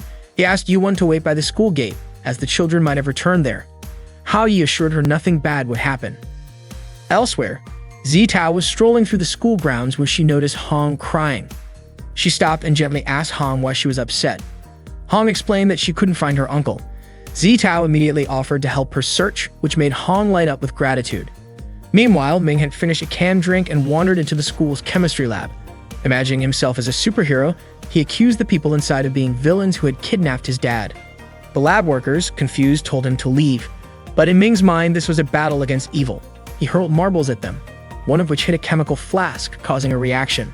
To Ming, this was a triumphant explosion signifying his victory. Afterward, Ming slid down the staircase railing, gleeful about his imaginary success. At the same time, Hao Yi was searching frantically for Ming. The school's operator spotted Ming on the CCTV and was shocked to see a child wandering around campus. They broadcasted an announcement about the child's presence, catching Hao Yi's attention. Two students walking nearby were discussing the announcement, and Hao Yi asked if they'd seen where the child had gone. They pointed him in a direction, and Hao Yi hurried off to search. Ironically, Ming passed right behind him while he was looking elsewhere. When Hao Yi heard the sound of a door closing, he quickly turned to look and realized it was the girls' locker room. Hesitating, he peeked inside, spotting Ming hiding under a table in the middle of the room where several girls were changing. Hao Yi wanted to go in and get Ming out, but he feared being attacked again for looking like a pervert. He even considered leaving Ming there, trusting that a little kid like him wouldn't do anything wrong. Suddenly, a hand tapped Hao Yi on the shoulder, startling him. It was Tang Xuan, who immediately demanded to know what he was doing sneaking around. Without waiting for an explanation, she punched him. Meanwhile, Zitao offered Hong a drink and learned that the uncle Hong was searching for was Hao Yi. This revelation delighted Zitao because it gave her another reason to approach him. She invited Hong to continue searching together, but their attention was caught by a group of students gossiping about Hao Yi causing trouble in the gym. Worried, Zitao decided they needed to check it out. Back in the locker room, Hao Yi had been caught peeking and was now surrounded by angry girls. He tried to explain, saying the situation wasn't what they thought, but Suan interrupted him, demanding an apology. If Hao Yi apologized to the girls, Suan said she would let him go. Hao Yi begged them to hear his explanation, but the crowd wasn't interested. Just then, Ming appeared, declaring he would rescue Hao Yi. He ran into the room and pulled on Suan's clothes, startling her and causing her to hastily cover herself. One of the students pointed out that Ming was the child who had caused all the commotion. Hao Yi pleaded with the girls not to blame Ming and insisted they hold him accountable instead. Zitao and Hong arrived at the scene, and Hong immediately ran to Ming. A friend of Suan accused Hao Yi of being a voyeur and threatened to attack him. Hao Yi, forgetting his own predicament, tried to act like a hero for Ming. Suan told her friends to teach Hao Yi a lesson. While all of this unfolded, Yuan waited at the school gate until the dismissal bell rang. Hao Yi eventually showed up with Ming and Hong and Tao. Yuan immediately hugged the children, relieved they were safe. Hao Yi reassured her that there was nothing to worry about. They were fine. Out of nowhere, Tata appeared, calling Hao Yi an exhausted parent and offering to give him a special reward by lightly pounding on his back. Hao Yi suggested it would feel better if she massaged his shoulders instead. Hearing this, Yuan stood up and began massaging Hao Yi's shoulders, but Hao Yi quickly told her he wasn't asking her to do it. Hao Yi then told Yuan there was something important she needed to understand. He asked her to take a good look at Ming and Hong, who appeared to be around 7 or 8 years old. Yuan nodded. Hao Yi pointed out that neither of them was even 20 years old yet. He asked Yuan to think about the math. 20 minus 8 equals 12. It was impossible for him to have fathered those kids at 12 years old. But Yuan remained convinced that Ming and Hong were their children. Hao Yi couldn't understand how she could believe such a thing. Tata chimed in, explaining that it was the power of magic. Hao Yi demanded Tata undo the magic immediately, but she warned him that if she did, Yuan would lose her sense of self. Everyone interacting with Yuan had already fallen under the magic's influence, including possibly her family. Yuan, unaware of Tata's presence, asked who Hao Yi was talking to. Hao Yi brushed it off, offering to take her home. Yuan hesitated, but eventually admitted she didn't mind him coming back, though she didn't know how to react after he'd been gone for so long. Still, she thought it would be a good idea for him to come home. The group walked together to Yuan's house. At the door, Yuan knocked while Hao Yi nervously wondered if her family had been affected by the magic or not. When the door opened, a knife flew past, narrowly missing Hao Yi. Yuan, unfazed, asked her mother what she was cooking because it smelled delicious. Her mother, glaring sharply at Hao Yi, coldly said, "So you finally decided to come home." That evening, Hao Yi returned to Yuan's house, where he was greeted by a knife thrown by Yuan's mother. She angrily called him a scoundrel. The magic's influence had altered her memories. Hao Yi tried to address her as auntie, but Yuan's mother quickly corrected him, demanding he call her mother. She scolded Hao Yi for being away from home for several days, questioning if he'd forgotten how to properly address her, and insisted he say it again.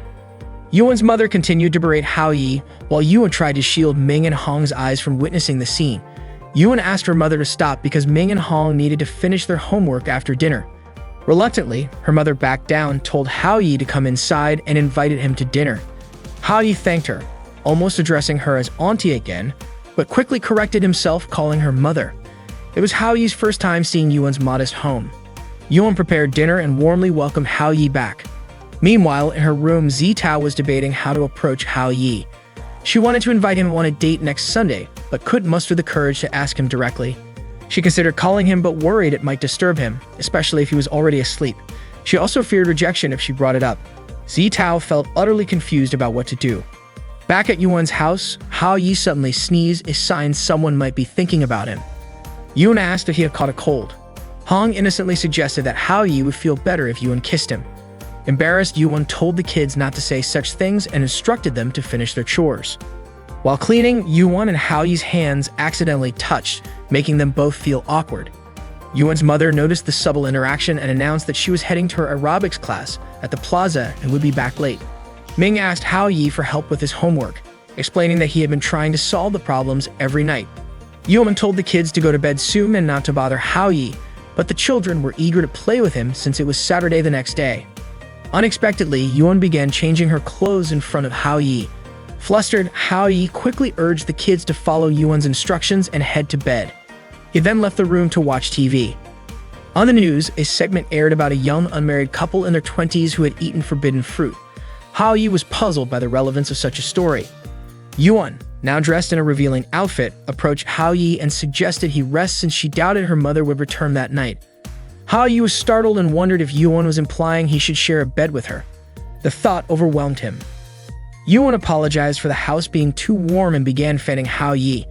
Her kindness and gentle nature struck him, and for a brief moment, Hao Yi thought he'd be lucky if Yuan were his wife, but he quickly shook the thought from his head. Noticing Hao Yi suddenly banging his head, Yuan asked if he was uncomfortable staying at her house. As she moved closer, Hao Yi's heart raced. Just then, his phone rang, breaking the tension. Hao Yi told Yuan he needed to take the call. It was Zitao. She apologized for calling so late, asking if she was disturbing him. Hao Yi reassured her she wasn't and asked why she was calling. Zitao shyly asked if Hao Yi was free on Sunday and invited him to Heizu Amusement Park. Hao Yi agreed to the plan. Unbeknownst to him, Yuan had overheard the conversation and was standing right behind him.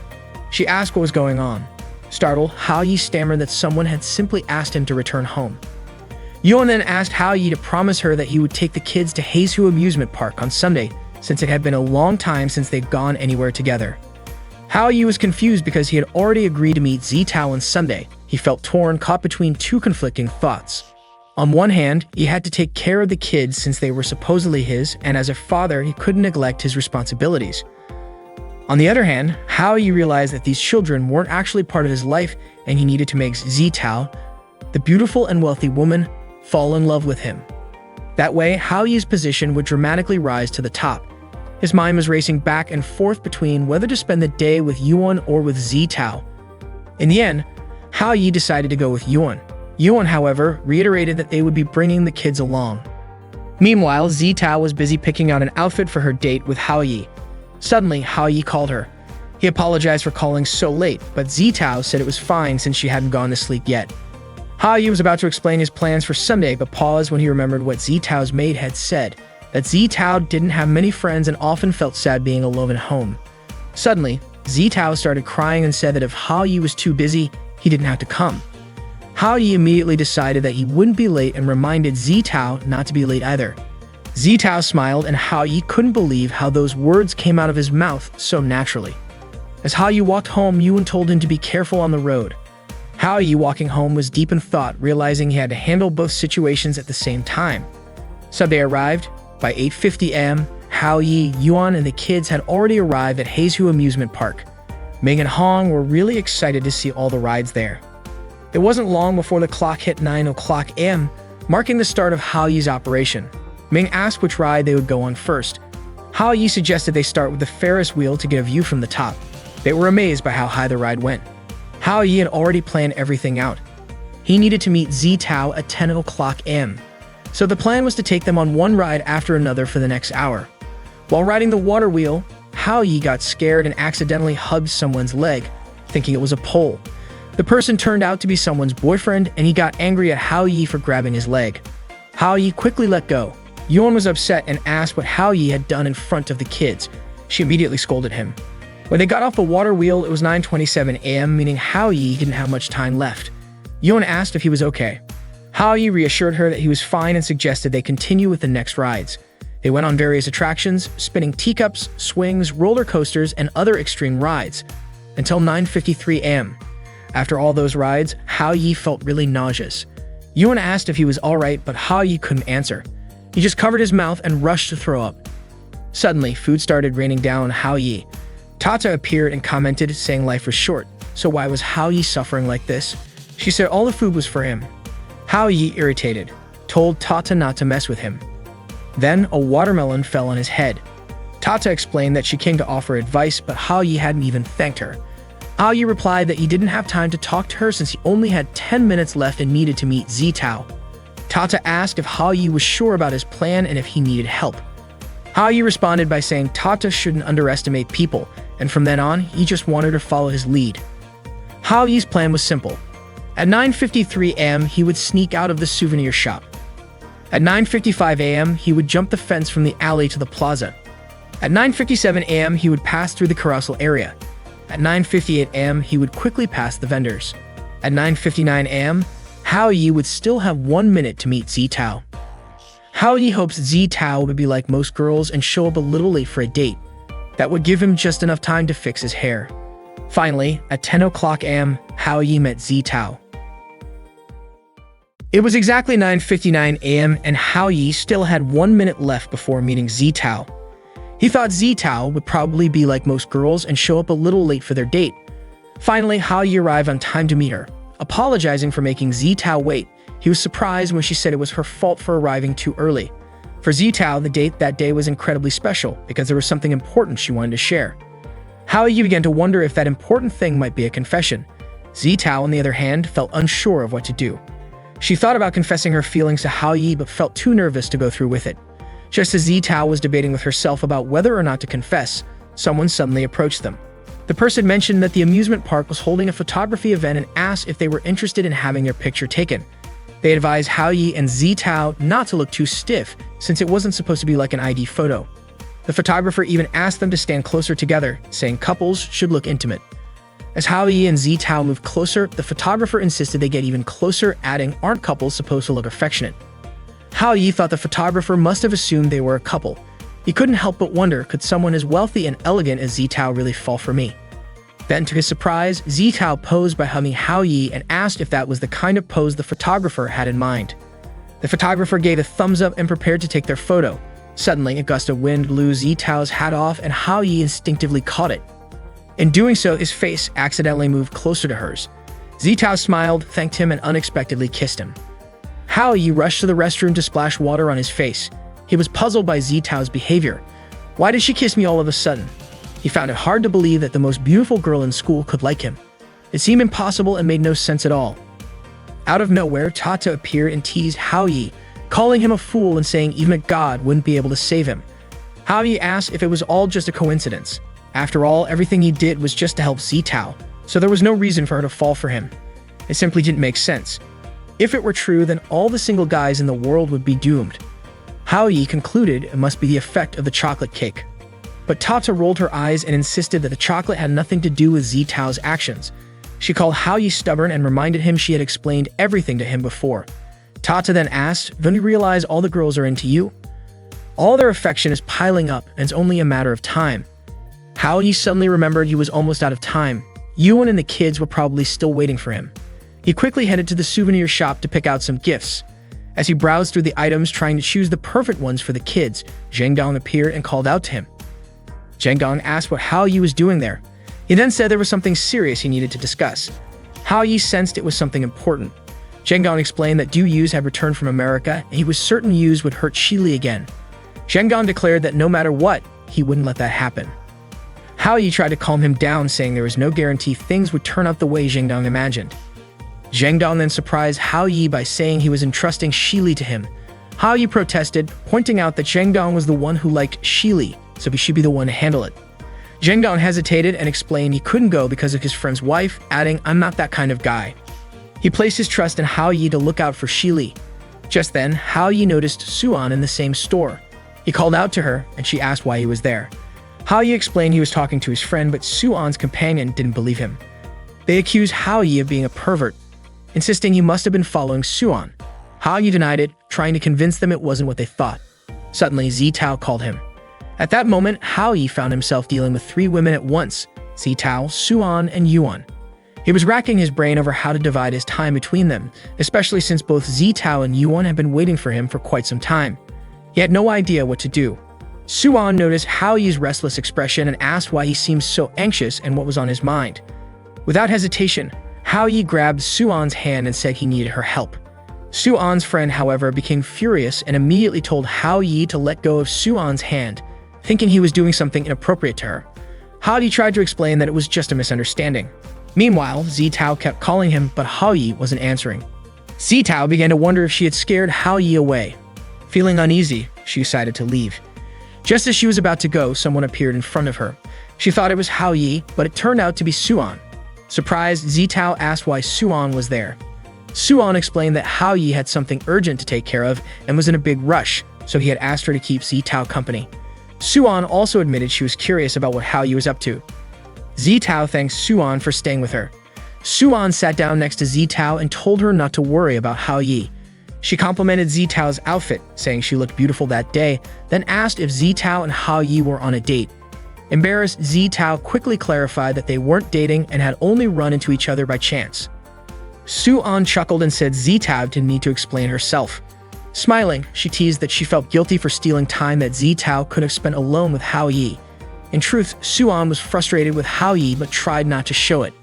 Zitao, in turn, complimented Suan, saying she looked lovely too. Suan dismissed the compliment, saying she wasn't dressed up since she was only there to relax. Zitao teased her, pointing out that she looked a little shy, but Suan refused to admit it. She instead invited Zitao to have some fun together. Meanwhile, Hao Yi had made it to the carousel, where he met up with the kids. He handed them stuffed animals as gifts and apologized for making them wait so long. However, Hao Yi was surprised to see Hong crying. Yuan explained that Hong had wanted to win an ice cream for Ming in a coloring contest, but didn't succeed. Hao Yi reassured Hong, telling her not to worry because he would buy ice cream for them instead. Yuan suddenly commented that since Hao Yi had recently been laid off from his job, it must be tough for him to adjust. She urged him not to push himself too hard. Just then, Ming spoke up, saying she didn't want ice cream anymore. Yuan smiled warmly and called Ming a sweet child. Watching the touching scene between them, Hao Yi felt a mix of emotions. He understood Yuan's struggles and helplessness, but was also moved by the children's kindness and thoughtfulness. Determined to lift their spirits, Hao Yi suggested that he and Ming try to win the ice cream together. With renewed enthusiasm, Hao Yi, Yuan, and the kids put their hands together and cheered as a team. Nearby, an announcement was made for a parent and child quiz competition about to begin. Parents and their children started getting ready for the event. The host took the stage and prepared to ask the first question. What does DNA stand for? Hao Yi quickly pressed the buzzer and answered the question correctly. The next question was, how many dreams are described in the literary work Dream of the Red Chamber, a classic from the Qing dynasty? Hao Yi immediately gave the answer without hesitation. Other participants objected, claiming they hadn't even heard the full question before Hao Yi answered. Ming, however, beamed with pride, declaring Hao Yi was amazing. The other participants were puzzled when Hao Yi correctly answered a question about Cameroon being in the UTC+1 time zone. Han jumped for joy as Hao Yi continued to answer every question correctly. Then came the next question. Where is the black box located? Hao Yi answered confidently, at the tail of the plane. The quiz organizers were astonished at Hao Yi's ability to nail every question so effortlessly. Hao Yi eagerly awaited their best question yet. Finally, the last question came. How many chromosomes does a panda have? Without missing a beat, Hao Yi answered 21 pairs. He even stepped forward to the quiz table to ensure his answer was heard. The organizers, a bit flustered, reminded him that it was just a small competition, and there was no need to take it so seriously. Nevertheless, they awarded him a meal voucher as the prize for winning the quiz. Hao Yi and the kids were thrilled about the victory. They headed to eat together, with the kids overjoyed at finally getting their ice cream. Yuan smiled and remarked how happy the children were that day, all thanks to Hao Yi. She expressed her gratitude to him. Hao Yi, a bit surprised, replied that he hadn't realized it was all because of him. Yuan continues, saying that even though Hao Yi was afraid of heights, he still took the kids on the Ferris wheel and roller coaster. Despite having no income, he worked hard to give the kids what they wanted. Hao Yi quickly told her not to say such things, as it was only natural for them to have fun. They were his kids after all. Yuan suddenly fell silent, leaving Hao Yi confused and wondering if he had said something wrong. Finally, Yuan spoke up, saying that Hao Yi was truly calm and reserved. She commented that Hao Yi reminded her so much of someone else. Hao Yi doubted it was about an ex and thought to himself that this might be the perfect chance, right here and right now. Zitao and Suan spent time together at the amusement park at Hao Yi's request. Suan suggested they visit a store, but Zitao remained silent, looking downcast. Suan warned her that if she stayed gloomy, she'd leave her behind. She also mentioned that the outfit she was wearing was quite popular. Zitao apologized and then made an adorable cosplay-like gesture, which made Suan burst into laughter. By chance, they spotted Hao Yi with Yuan and the children. At that moment, Yuan told Hao Yi that she was taking the kids shopping. Hao Yi said he would catch up with them later. After Yuan left, Suan called out to Hao Yi and asked what exactly he was up to. Suan and Zitao dragged Hao Yi to the restroom, where Suan demanded an explanation. Suan tied Hao Yi up and began interrogating him, visibly annoyed because she felt Hao Yi was using her. She accused him of asking her to accompany Zitao just so he could spend time with Yuan. Hao Yi insisted that she had misunderstood him. He explained that his encounter with Yuan was purely coincidental. Suan wasn't entirely convinced because both she and Zitao had clearly seen Hao Yi with Yuan, whose eyes were red as if she had been crying. Holding a broom close to Hao Yi's face, Suan demanded that he tell her the truth about what had happened. Hao Yi explained what transpired at the cafe. He had asked Yuan why he had never heard her talk about her father. He told her she didn't have to carry all the burdens alone and admitted he had only just realized that Yuan came from a single-parent family. He pointed out how her mother worked so hard to support them and asked whether her father cared at all about his wife and children. Hao Yi also questioned whether her father sent any financial support, considering the family's situation, and if it was possible that he would never return to see her again. Yuan, visibly upset, slammed the table, startling everyone in the cafe. Hao Yi explained that he had only intended to catch her off guard to get her to open up. That way he could help her. But Yuan ended up crying, refusing to explain anything, perhaps because she wasn't ready to share. That's the real story of Hao Yi said. He admitted that he had only meant well for Yuan. Suan asked if he was telling the truth. Hao Yi nodded and insisted that he had never lied. Zitao expressed sympathy for Yuan and Suan agreed. She admitted she hadn't realized that Yuan was a single parent raising her two younger siblings, whom they had seen earlier. Suan remarked that Hao Yi's words about Yuan's father were like pouring salt on an open wound. She added that it must be incredibly tough for Yuan to take care of her siblings and wake up early every day. Hao Yi shouted, asking to be untied. Suan eventually let him go, acknowledging that Hao Yi's meeting with Yuan was a coincidence and that Yuan had genuinely needed help. However, she warned him that if he ever lied to her again, she wouldn't forgive him. Hao Yi agreed. Zitao urged Hao Yi to support Yuan and even offered to help if he needed anything. Hao Yi hurried off to catch up with Yuan. Later, while Suan and Zitao were at the cafe, Suan asked Zitao why she had let Hao Yi leave like that and whether she was okay with him being with Yuan. Zitao replied that Yuan was in a tough spot and that Hao Yi was determined to help her, so there was no point in holding him back. Suan was moved and remarked how incredible it was, especially since Hao Yi and Zitao had been on a date. Zitao quickly denied it, saying they hadn't been on a date and that meeting Hao Yi had been purely coincidental. Her flustered response made Suan laugh. Suan told Zitao there was no need to explain anything to her. Meanwhile, Hao Yi, Yuan, and the kids were at an aquarium watching fish. Yuan reminded the kids to be careful so they wouldn't fall. Hao Yi was about to apologize to Yuan for their conversation at the cafe, but Yuan reassured him that he wasn't at fault. She understood that Hao Yi just wanted to know the truth. When a photographer passed by, Hao Yi asked if he could take a few pictures of them. They ended up taking photos together. Ming and Hong were overjoyed that day. The photographer was surprised to hear the kids calling Hao Yi dad and wondered about his relationship with the girl he had seen him with earlier. Later, Hao Yi accompanied them back home. Yun thanked Hao Yi for making the day so enjoyable for her and the kids.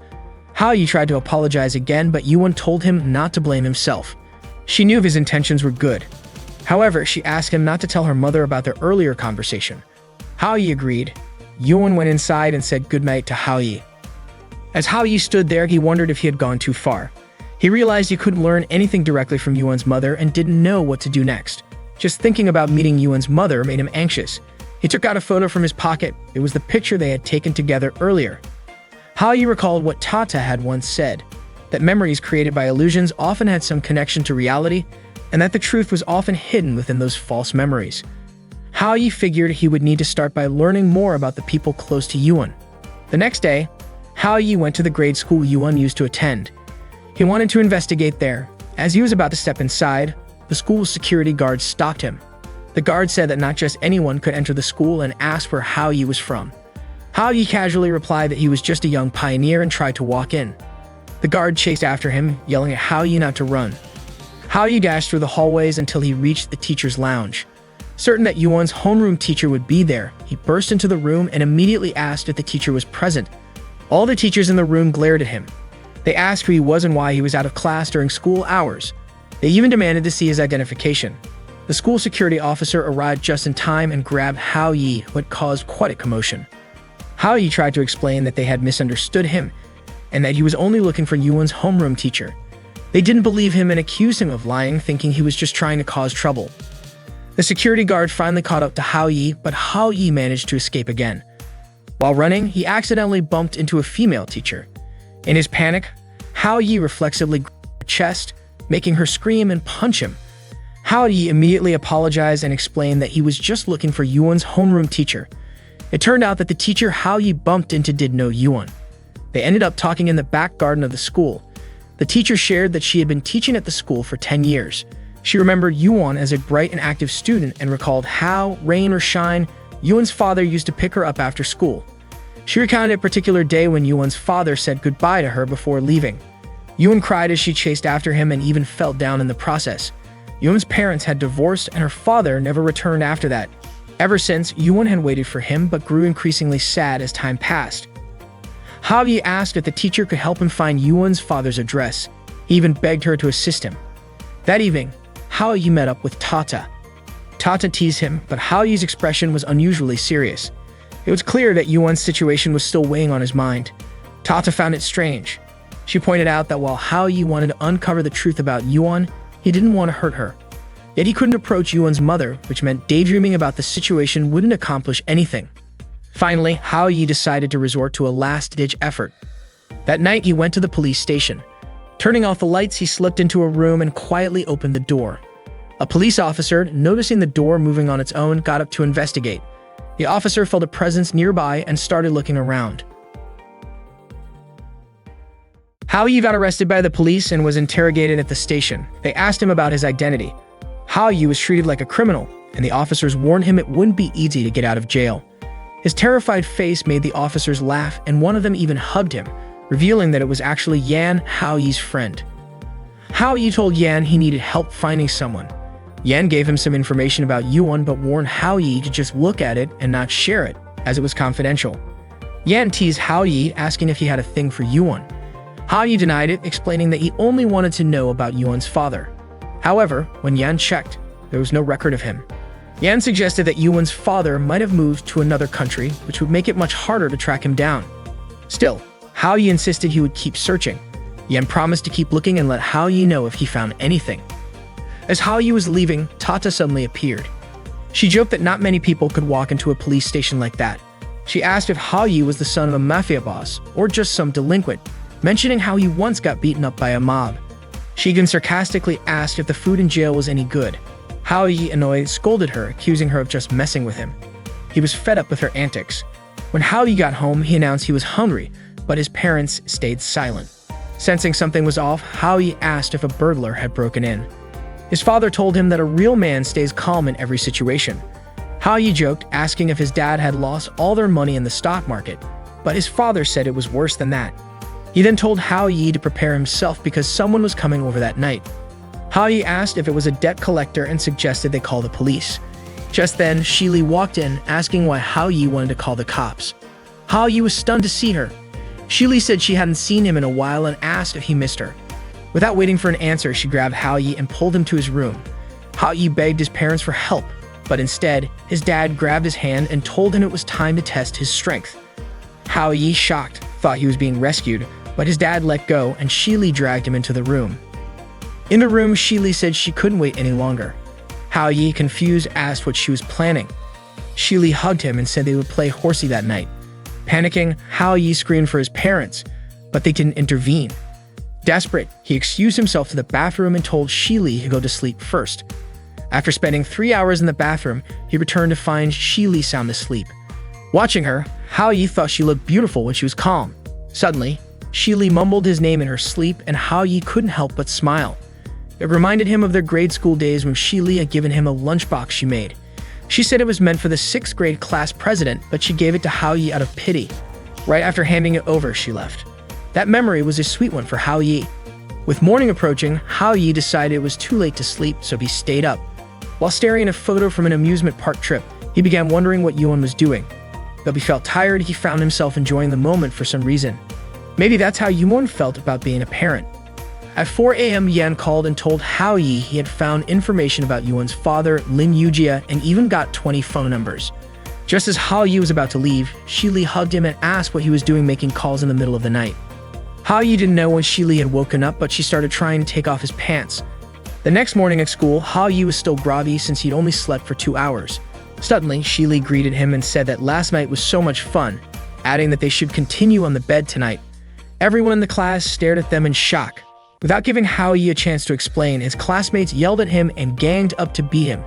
Yuan overheard the commotion and got upset, thinking Hao Yi was cheating on her again. Poor Hao Yi, just when he thought he could relax for a bit. Later, Hao Yi started calling the phone numbers Yan had given him. The first number was inactive.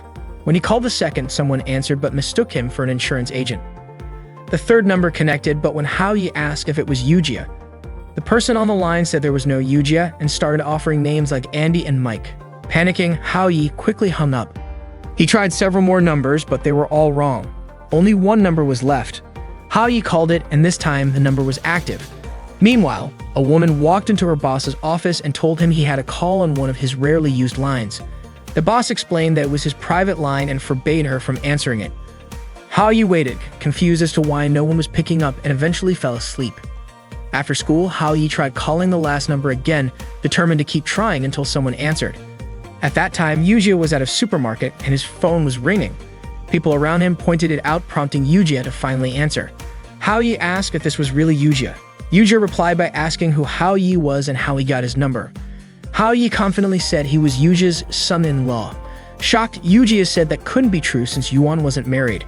Hao Yi laughed and admitted it wasn't true, but added that they already had 2 kids, leaving Yujia even more shocked. Hao Yi then told Yujia that he had been gone for years and that Yuan missed him deeply. He pleaded with Yujia to come back and see his grandchildren. Yujia explained that he was living abroad, but the supermarket then made an announcement about a missing item in the local language. This made Hao Yi suspect that Yujia was still in the country. Hao Yi told him that Yuan just wanted to see her father again and that hiding wouldn't solve anything. He reminded Yujia that it had been 10 years since he left and that Yuan hadn't seen him since. Hao Yi even questioned whether a man should abandon his responsibilities like that. But Yujia revealed something shocking. Yuan wasn't his biological daughter. Hao Yi was stunned and accidentally dropped his phone. He couldn't believe what he had just heard. Suddenly, Tata appeared and asked if Hao Yi still wanted to keep searching after learning the truth. Hao Yi walked to Yuan's house, his mind replaying Yujia's words. The revelation was unexpected, and Hao Yi felt he needed to ask Yuan's mother directly. He just wanted to understand what had happened. When he reached Yuan's house, he overheard her mother yelling at her. Her mother told Yuan to throw away the photo in her wallet, but Yuan refused. Her mother angrily declared that Yuan's father had been dead for a long time. Hao Yi was shocked. Yuan rushed out of the house, with children crying and chasing after her. Yuan's mother then stepped outside and asked Hao Yi what he wanted. Hao Yi explained that he came to talk to her, but she said she wasn't in the mood to talk when she was angry. Hao Yi then asked about Yujia, certain that Yuan's mother knew how much Yuan missed her father. Yoon's mother questioned how Hao Yi knew about Yujia, asking if Yoon had told him. Then she asked Hao Yi to leave her alone and went back inside. Desperate, Hao Yi banged on the door, begging her to tell him the truth. Yoon's mother refused, saying the conversation was over. Hao Yi kept pleading, asking for a reason. Suddenly, an elderly woman appeared and told Hao Yi to leave Yuan's mother alone. She whispered something to Hao Yi, which left him utterly shocked. Afterward, Hao Yi went off to be alone. Tata approached him and asked if he had learned the truth about Yuan's situation. Hao Yi said he didn't want to deal with it anymore. Hao Yi told Tata that he didn't want to deal with Yuan's issues anymore. In the past, Yuan's mother, Xiao Xin, married Xiao He, who was a surgeon. Shortly after Xiao He was called to duty, Xin waited eagerly for his return. But when her wish was finally granted, he came back lifeless. Everyone expressed their condolences to Xin, and his comrades said he was a hero. Things became even more difficult because Xin was pregnant with Yuan at the time. Xin considered Yuan to be a gift left behind by her late husband and vowed to raise her child healthfully. Fortunately, Yujia, a man who had once pursued Xin, was by her side and willing to care for her and the child she was carrying. Tata then asked why Xin and he had chosen to divorce. Hao Yi explained that not everyone could understand their kind of love. It turned out Yujia's family didn't accept Xin or her child. Yujia's parents scolded him for marrying Xin behind their backs. They even disowned Yujia, threatening to kick him out unless he divorced Xin. They refused to acknowledge him as their family. After years of estrangement from his family, Yujia eventually decided to change his approach. He tearfully asked Xin for a separation because his parents were aging and he needed to take care of them. At that moment, there was nothing Xin or Yuan could do. Hao Yi had heard this entire story from an elderly woman who lived next door to Yuan. At first, he didn't believe it, but one of his friends confirmed it was true. Yuan's father had indeed been a surgeon who died in the line of duty. Tata commented that if all of that were true, it was hard to blame anyone for what happened. She could understand why Yujia hadn't come back to see Yuan. Hao Yi's expression soured, and he said he no longer cared about Yuan's family issues and didn't want anything to do with it. Tata asked if Hao Yi was giving up just like that. She pointed out that the fact Yujia still kept his old phone meant he still cared about Xin and Yuan. Hao Yi disagreed. He said they were all irresponsible. Yuan's mother, despite working in a dangerous field, had pushed forward with her commitment, which only brought chaos to others. Yujia, on the other hand, should have respected his marriage vows. He couldn't just come and go as he pleased. Hao Yi argued that even if he managed to bring Yujia back, it would be pointless. Tata grew curious about why Hao Yi was so upset. Hao Yi said he couldn't understand why Yuan's mother had chosen to trust Yujia. He was sure she had prepared herself for everything she went through and the consequences that came with it, meaning she had to shoulder it all alone. There was no one else to blame. Hao Yi was still angry because, if that was the case, why was he even involved in their problems? Tata reminded him that he had already done his best. She asked if police officers weren't allowed to marry and have children. Yujia had taken on the burden of a broken family and raised Yuan for years. Wasn't that proof that Yujia loved Yuan's mother and Yuan herself? Hao Yi asked Tata to stop following him. Tata couldn't understand what was really going on with Hao Yi. That night, Hao Yi went home with a gloomy expression. His mother greeted him and told him to wash his hands before dinner. His father asked why he was late again. Frustrated, Hao Yi snapped, asking since when they had started caring about him. His parents were shocked by his response. Hao Yi's mother guessed that he might be dealing with something heavy lately. She suggested that her husband try talking to him, but Hao Yi's father said that their son was an adult and could handle his problems on his own. Suddenly, there was a commotion from Hao Yi's room. He had thrown all of his books onto the floor and a photo from an amusement park outing accidentally fell down. Hao Yi picked it up and realized he shouldn't have taken out his anger on Yuan's family. He felt deeply ashamed of himself, especially since he had even argued with Tata over the issue. Hao Yi thought he was pathetic. For Yuan's family and for himself, he knew he couldn't give up so easily. He wondered if Tata also blamed him. Suddenly, Tata appeared and asked Hao Yi if he hadn't said he didn't want to come back. Hao Yi was startled, and Tata added that a man should keep his word. Hao Yi snapped at her, telling her not to show up unannounced and especially not to eavesdrop from outside. Both of them ended up laughing together. The next day, Hao Yi called Yujia again. Yujia told Hao Yi not to call him anymore, saying he was busy and in the middle of a meeting. Hao Yi apologized for being so forward and said he now understood the situation between Yujia and Yuan's mother. Yujia was relieved to hear that Hao Yi finally got what he had been feeling. However, Hao Yi continued, saying that as an outsider he could sympathize with Yujia, but as a man, running away wasn't the right way to solve a problem. Hao Yi pointed out that Yujia had kept the same phone number for years. Wasn't that proof that he still cared about Yuan and her mother? Ha-yi added that Yuan really wanted to be with Yujia and that Yuan's mother was struggling. At a time like this, they really needed Yujia. Without another word, Yujia hung up the phone. Tata encouraged Ha-yi to keep trying. Meanwhile, Suan had taken on a part-time job at a cafe to help fund her sports club. Zitao kept ordering drinks repeatedly just to talk to Suan. All Zitao wanted was to chat with Suan for a bit longer. However, Suan declined, explaining she was working. Undeterred, Zitao ordered 3 more cups of coffee so she could keep talking to Suan. Suan scolded her, warning that drinking too much coffee could make her pass out. Her boss immediately reprimanded Suan, prompting her to treat Zitao more politely. Suan asked why Zitao didn't just spend time with Ha-yi instead. Zitao mentioned that Ha-yi had been acting strangely lately. She'd often seen him on the phone with someone. As Suan brought Zitao's coffee order, she asked if there was anything else Zitao needed. Zitao mentioned that her father wanted to talk to her next week and admitted she had no idea what to do. She asked Suan to help her come up with an idea. Suan brushed her off, saying the cafe wasn't the place for counseling.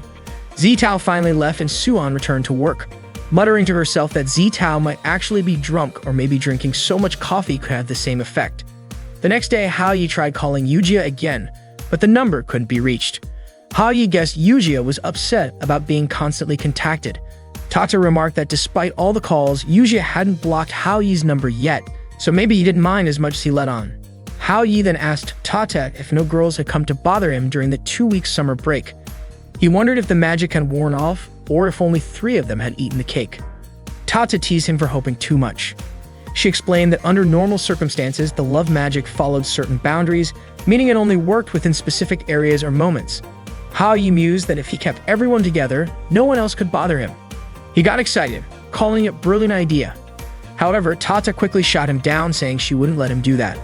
Ha-yi couldn't go against the system. Ha-yi didn't care, claiming he enjoyed spending time with the kids. He decided to go out and invite Yuan and the children to paint some landscapes. Tata couldn't understand Ha-yi's behavior. He had previously sworn not to care about Yuan anymore, but now he suddenly wanted to spend time with her and the children. That afternoon, Ha-yi and Yuan went to the children's school to pick them up.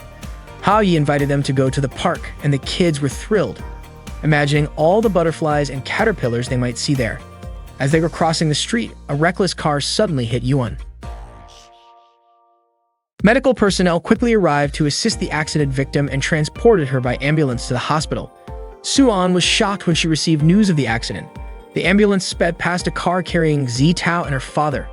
Inside the car, Zitao's father asked if there was anywhere she wanted to visit during the summer vacation. He mentioned that in September, her grandfather would be celebrating his birthday and many prominent guests were expected to attend the party. However, he added that her grandfather had said it might be better if Zitao didn't attend. Zitao's father explained that her grandfather was getting older and probably wouldn't change his perspective on certain things. He apologized for not being able to take her. Zitao replied that she wasn't looking forward to going back to their old home anyway, and that as long as her father was with her, she felt content. She also mentioned that she was already happy that day. Zitao's father apologized again, saying he had caused her a lot of suffering that year, but he promised to make everything better from then on. Zitao noticed how much her father had changed and softened. He told her that all parents deeply love their children. Suddenly, Zitao received news about the accident and rushed to the hospital immediately. Meanwhile, Yujia was still at his office, staring at a photo of himself with Yuan and Xin. One of his employees reminded him to go home, but he insisted on staying. Out of nowhere, the phone rang. Someone informed him that Yuan had been hit by a car and was being rushed to Heizhou Hospital. If Yujia didn't hurry, it might be too late. Panicking, Yujia quickly left his office. The elevator took too long, so he used the emergency stairs. As he rushed down, he recalled Yuan's promise to wait for him until he returned. Determined, Yujia resolved to get there no matter what. Since there were no flights to Heizhou until the next day, Yujia had no choice but to drive there. At the hospital, Suan and Zitao stayed by the patient's side as she was taken to the operating room. The patient was suffering from severe bleeding and needed immediate surgery. Meanwhile, Yujia drove as fast as he could, praying for one more chance with Yuan. While the patient was in surgery, Suan and Zitao anxiously waited outside. When the doctor emerged, they immediately asked about the patient's condition. Around the same time, Yujia arrived at the hospital. He hurriedly asked a nurse about the high school girl who had been hit by a car. He explained that her name was Yuan and that she was his daughter. However, the nurse said there was no record of a patient by that name. She speculated that Yujia might have mistaken her for someone else. Frustrated, Yujia decided to search for her himself. He ran into a doctor who had just finished surgery and asked for Yuwon's location. The doctor directed him to a patient's room, but when Yujia entered, it was empty. Devastated, Yujia broke down, convinced he'd lost the chance to see Yuwon again. As he cried in the empty room, he regretted lying to Yuwon and wished he could apologize. Suddenly, Yuwon appeared, surprised to see Yujia standing before her. Though her memory was foggy, she recognized him as her father. Yuwon ran into Yujia's arms, sobbing. She had waited so long for him, and now he had finally come to see her. Meanwhile, Haoyi began to regain consciousness. It turned out that during the accident, he had managed to push Yuwon out of the way of the speeding car, causing her glasses to fall off. However, Haoyi didn't have time to get out of the car's path himself, and his body was thrown onto the street. Tata managed to stop the car from running over him. Haoyi remembered the incident clearly. Zitao asked if he was awake and whether he still felt any pain. Suan accidentally removed the support bandage on Haoyi's injured leg, causing him to lose consciousness again. Haoyi found himself in another dimension, alone but surrounded by a sense of warmth. Hong and Ming approached him, calling him Dad. They came closer, relieved to see Haoyi was okay. Hong handed Haoyi a drawing she had made of their time together. Haoyi told her it was beautiful.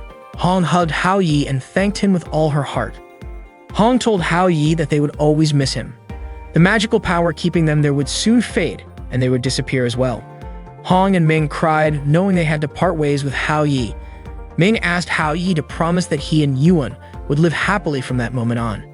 Even though Hong and Ming would vanish from the world, they assured Haoyi they would still watch over him and Yuan. With tearful goodbyes, they bid farewell and disappeared. Haoyi woke up, calling out for Yuan. Yuan smiled when she saw Haoyi regain consciousness.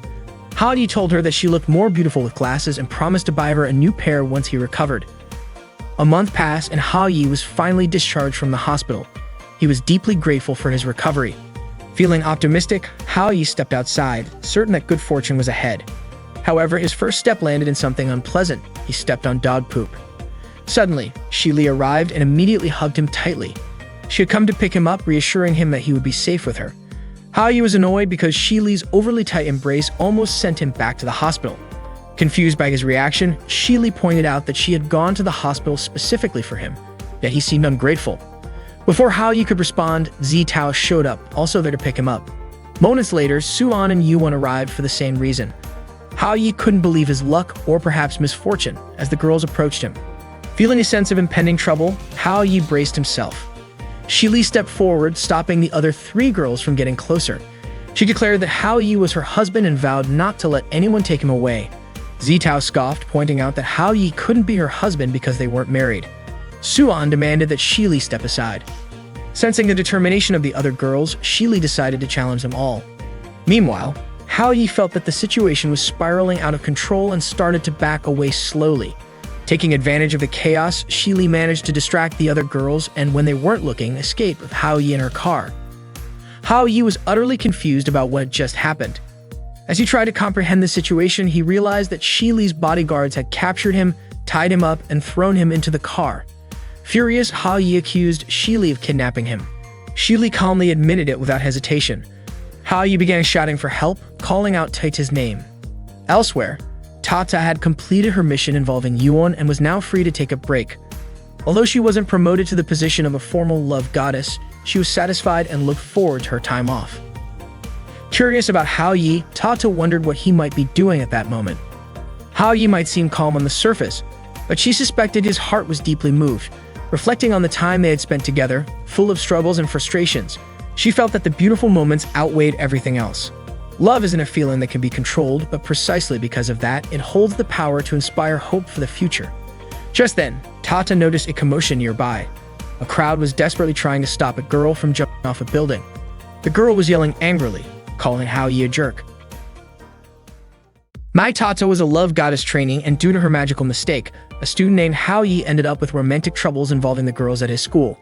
To atone for her mistake, she had to stay close to Haoyi and uncover the big dreams of each girl to erase the effects of her magic. Tata loved snacks, and at that moment, she was at a supermarket looking for her favorite treats. Suddenly, a little boy saw her and ran toward her.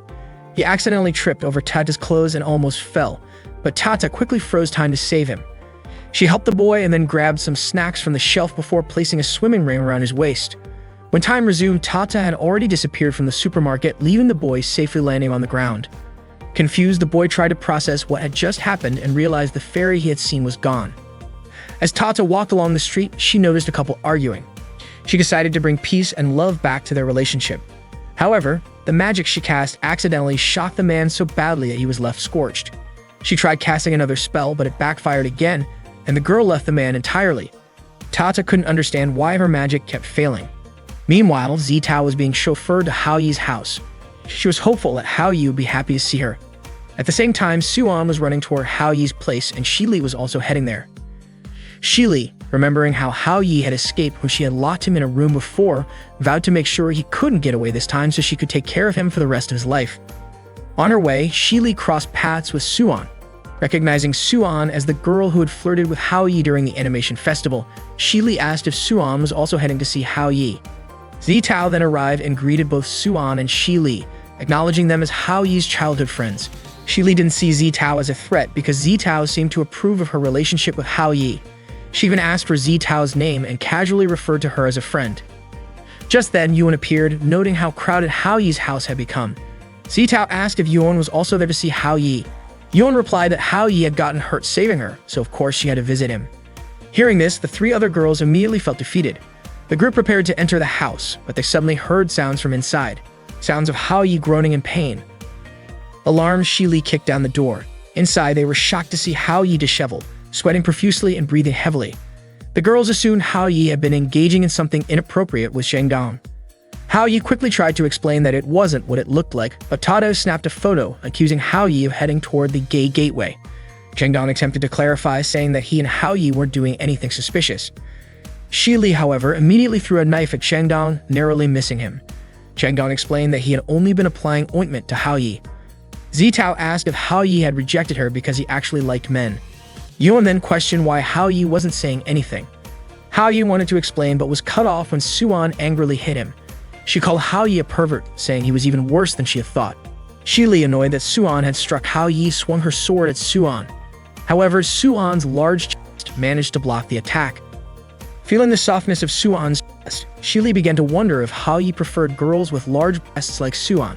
To calm the situation, Hao Yi handed them water, but it was clear that Suan and Shili dislike each other. Yuan then mentioned that she had made soup for Hao Yi. Unbeknownst to her, the other three girls had also prepared soup for him. Hao Yi could already imagine the suffering he'd endure from being forced to eat all their soups. Shili proudly declared that she had made rib bone soup with berries. Not to be outdone, Suan boasted that she had prepared pork liver and spinach soup, which was excellent for replenishing blood and promoting good health. Zitao said she didn't know much, but she had only made seafood soup. When she opened her dish, it looked incredibly luxurious, featuring abalone and shark fins. The girls were amazed by Zitao's extravagant creation. Yuan remarked that if this were a test, they had all failed. After a fracture, eating high-protein food is not ideal because it burdens the digestive system. Instead, what's needed are fiber-rich vegetables and fruits, making a soup of fibers, vegetables, and tofu the perfect combination. The girls argued about whose food Hao Yi should eat. Toto and Yuan, Hao Yi's neighbors, came over asking about the delicious aroma they had smelled. Hao Yi then had an idea. He stopped the girls' argument by claiming he had already eaten all the soups. Hao Yi hurried to change his clothes, asking Zheng Dong for help. It turned out that Tato, Yuan, and Zheng Dong had eaten all the soups under the table. While choosing clothes for Hao Yi, Zheng Dong commented on how terrifying Hao Yi's harem was, even dragging him into its chaos. Zheng Dong advised Hao Yi not to think too much about others and said that Shili worried him the most. As he helped Hao Yi button his shirt, Zheng Dong asked if Hao Yi had lost his feelings for Shili. Hao Yi replied that he never said that. However, Zheng Dong knew Hao Yi had liked Shili since they were kids. Hao Yi admitted it was true but clarified that it was all in the past. Zheng Dong then asked why Hao Yi didn't accept Shili, who genuinely loved him. Hao Yi said he didn't want to be a backup option in Shili's eyes. He then asked Zheng Dong to wait for him outside. As Hao Yi got dressed, he started reminiscing about Shili from their childhood until now. Suddenly, a pile of snacks fell on Hao Yi. It was Tata, who had arrived crying. She explained that she had tried to help a couple make up but ended up ruining their relationship instead. Shili overheard a woman's voice from Hao Yi's room and, furious, assumed Hao Yi was hiding another girl inside. She stormed into his room, her eyes scanning every corner, demanding that Hao Yi bring out the woman he was hiding. Shocked, Hao Yi stammered that he didn't know what Shi Li was talking about. As Shi Li searched his closet, Hao Yi desperately tried to cover Tata with the snacks. Shi Li insisted she had heard him talking to someone. Hao Yi denied it, claiming it was probably just Tata's imagination. Soon Zitao, Suan, and Yuan enter Hao Yi's room. Suan accused him of hiding a girl there. Hao Yi insisted it was all a misunderstanding and invited them to sit down and eat some candy while he explained. Unfortunately for Hao Yi, the girls were already angry, and Shi Li alone was enough to cause him trouble, let alone adding 3 more to the mix. Shi Li threatened to cut out Hao Yi's tongue if he lied. The girls kept pressuring him to reveal the truth, but Hao Yi maintained that there was no girl hidden in his room. Suddenly, Shi Li noticed Tata's scarf and questioned him about it. Tata realized she was in danger and decided to reveal herself, flying into the room in front of everyone. Tata tried to use her magic to freeze time, but instead, she accidentally changed the girls' outfits into dresses. Panicking, Tata tried again, but this time she transformed their clothes into anime costumes, sexy outfits, and even bikinis. To make things worse, Hao Yi seemed to enjoy the spectacle. Suan immediately slapped Hao Yi, calling him a pervert. Tata started crying because her magic had failed, but luckily, she managed to regain control and made everyone forget what had just happened. Hao Yi asked if Tata's powers were out of control because she'd eaten too much. Tata retorted that eating was a basic need for life and blamed Hao Yi instead for not resolving the issues caused by the chocolate cake. If the situation dragged on, her magic powers would weaken, and she might end up turning into a regular human. As Hao Yi was about to leave, he suddenly heard someone mention his name on TV. It was Sandy, a famous idol singer who had been performing since childhood and had gained significant fame in recent years. Hao Yi couldn't even recall if he knew her. Perhaps she was talking about some other Hao Yi. Suddenly, petals started falling, transporting Hao Yi to another dimension. There, Hao Yi and Tata saw Sandy approaching, singing as she arrived. Sandy greeted Hao Yi and asked why he hadn't invited her to play, so she had decided to come and see him herself. Hao Yi was bewildered, not understanding how Sandy even knew him. Tata speculated that Sandy might have eaten the magical chocolate as well. That chocolate could make people's dreams come true, which explained how Sandy had gained magical powers too. Hao Yi was overwhelmed, thinking about all the chaos he had faced so far: fake pregnancies, married life, children, and now a magical idol singer. Sandy smiled at Hao Yi and explained that she had discovered a path to the dream world. Hao Yi asked what kind of person he was in Sandy's memory. Sandy described him as an angel, her one true soulmate, and the person she trusted most in the world. To her, Hao Yi was also her emotional anchor, the one she wanted to share her dream world with, a place free from loneliness and sadness. Sandy led Hao Yi to a rooftop. Terrified, Hao Yi worried she might ask him to jump. Tata warned him not to get provoked, reminding him that Sandy was under the influence of the chocolate's magic. Tata urged Hao Yi to go along with Sandy for now. Hao Yi extended his hand to Sandy, who smiled warmly and took it. She flew into the air with Hao Yi, bringing him into her dream world. Sandy invited Hao Yi to her fantasy world, a place free from loneliness and sadness. Hao Yi initially thought he was going to fall, but instead, Sandy took him flying with her. However, she suddenly let go of him and Hao Yi began falling. Just as he was about to hit the ground, a giant paper airplane appeared, carrying them both as they soared freely through the sky. The fantasy world was full of wonders, with various animals floating in the sky. Hao Yi felt like he'd fallen down a rabbit hole. Tata laughed and teased him, saying he'd been reading too many fairy tales. She added that Hao Yi wasn't a rabbit and Sandy wasn't the white rabbit. Annoyed, Hao Yi snapped at Tata, frustrated that she was mocking him even after he'd almost died. Tata confidently assured him that he couldn't possibly die since they were in Sandy's home and Hao Yi was very important to her. Hao Yi asked Sandy again about their relationship. Sandy found it strange that Hao Yi had forgotten. They had been lovers since childhood and Hao Yi had always been there for her. Sandy reminded him that he was the one who had inspired her and encouraged her to become a star. He had supported her when no one else believed in her. Hao Yi suspected Sandy might have confused him with someone else.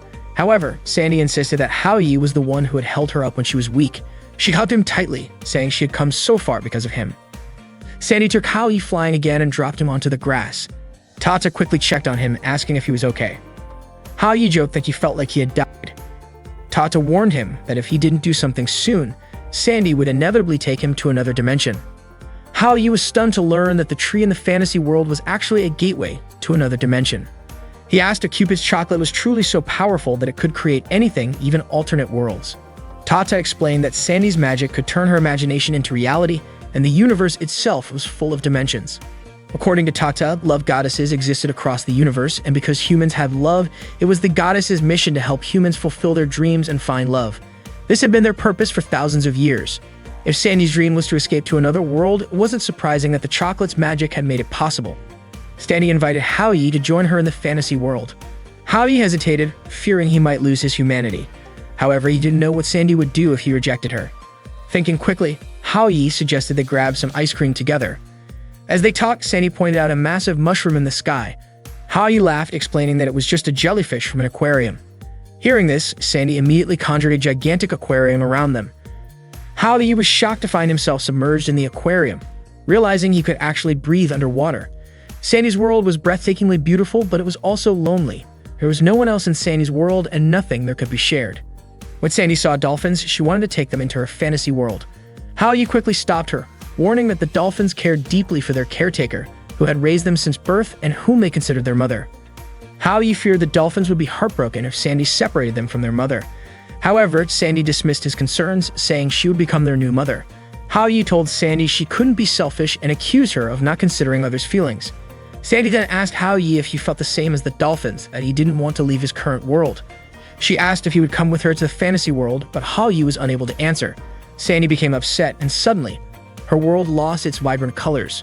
Concerned that his words had caused her sadness, Hao Yi quickly suggested they go to the fantasy world together tomorrow. Hearing this, Sandy smiled again. As Hao Yi was walking home, Tata asked why he had decided to go to the fantasy world tomorrow. Hao Yi remained silent, and Tata wondered if he was planning to ignore Sandy and leave her all alone.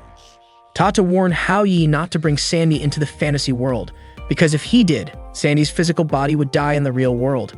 She explained that Sandy's body was in a coma at the hospital, and what Hao Yi was meeting was just Sandy's soul. If her soul passed through the dimensional door, her body in the real world would die. Hao Yi already knew about this, but Tata was shocked that Hao Yi didn't seem to care about Sandy's death. She knew Hao Yi wasn't the kind of person to just ignore something like that.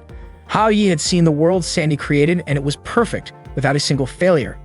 Hao Yi had thought it was because Sandy's heart was pure and beautiful, unlike the real world, which was full of cruelty and ugliness. But when he thought about it more deeply, he realized that Sandy's desire to leave everything behind in the real world and choose the fantasy world instead was because there was something about her life that she couldn't express, something that was less beautiful than what she showed. Without understanding everything, it would be impossible to keep her in the real world. Hao Yi assured Tata that he wasn't going to ignore Sandy, he just needed some time. He promised he would think of what to do for her that night. Later that evening, Hao Yi thought about it while he was taking a shower. He was startled when he returned to his room and saw Sandy lying on his bed. Hao Yi asked why Sandy had come without telling him beforehand. He felt embarrassed because he hadn't put his clothes on yet. Sandy said she wasn't going to look.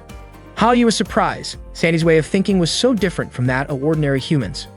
Hao Yi asked why Sandy had come to see him that night when they were going to meet the next day. It turned out that Sandy just wanted to give him a gift, a song she had written for him. She explained that she was able to write it without the help of an agent, all because of the inspiration Hao Yi had given her.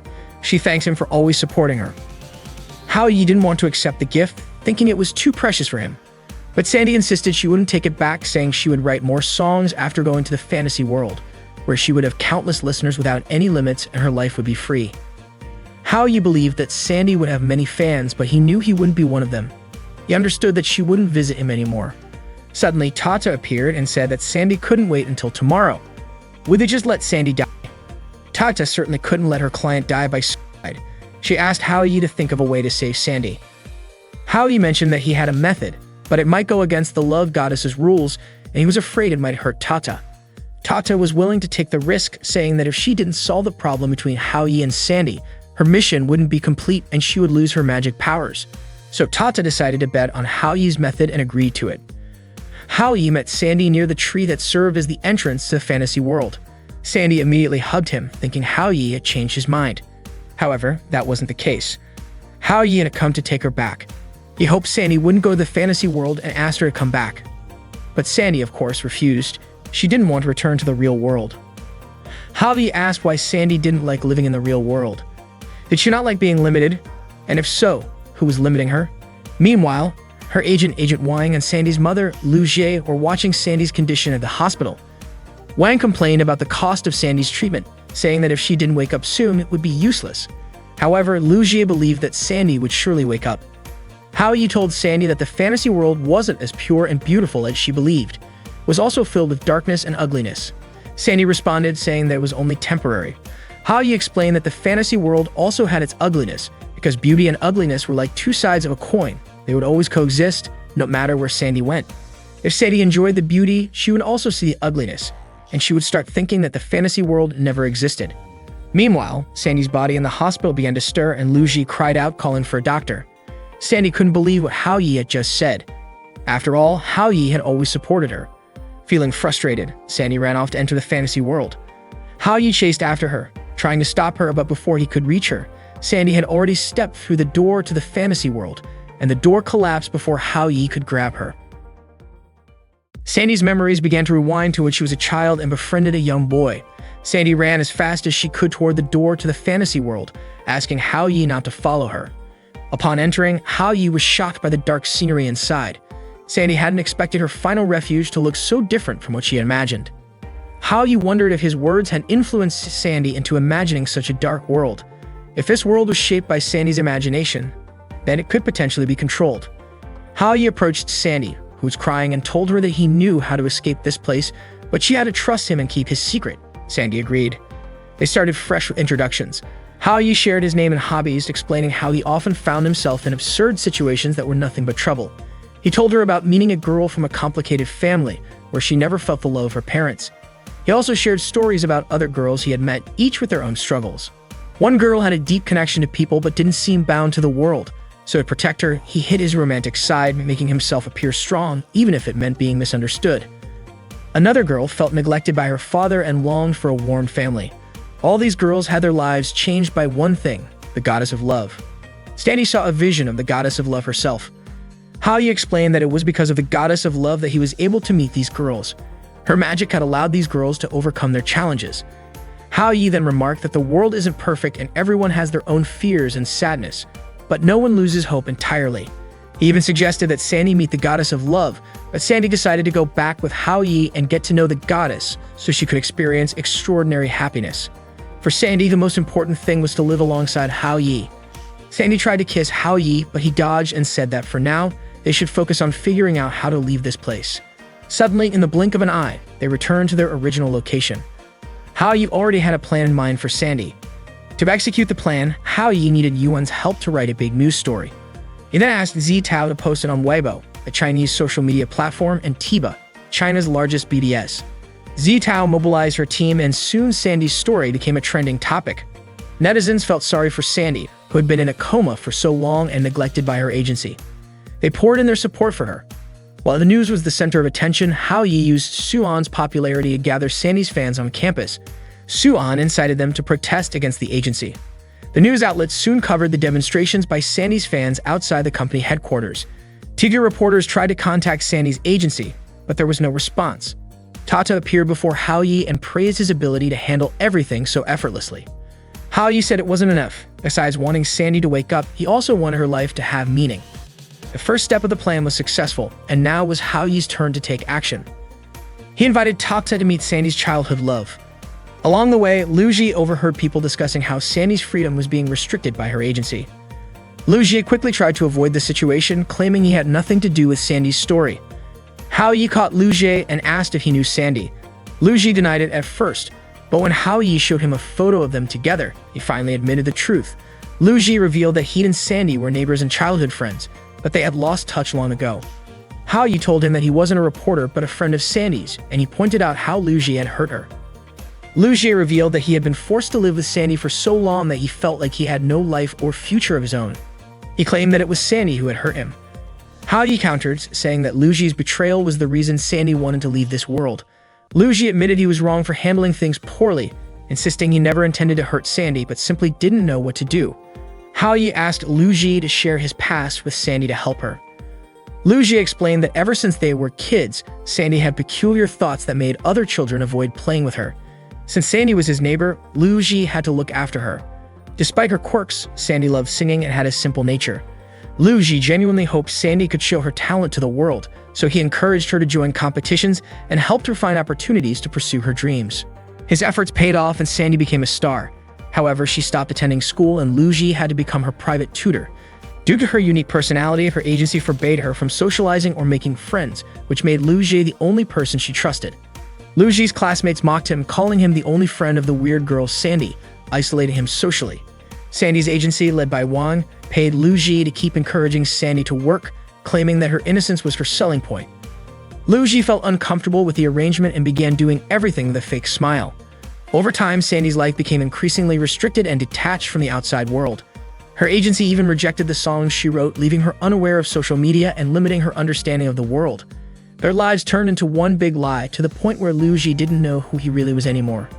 One day, Wang proposed extending Lu Ji's contract to continue taking care of Sandy. Lu Ji's mother agreed, but Lu Ji refused.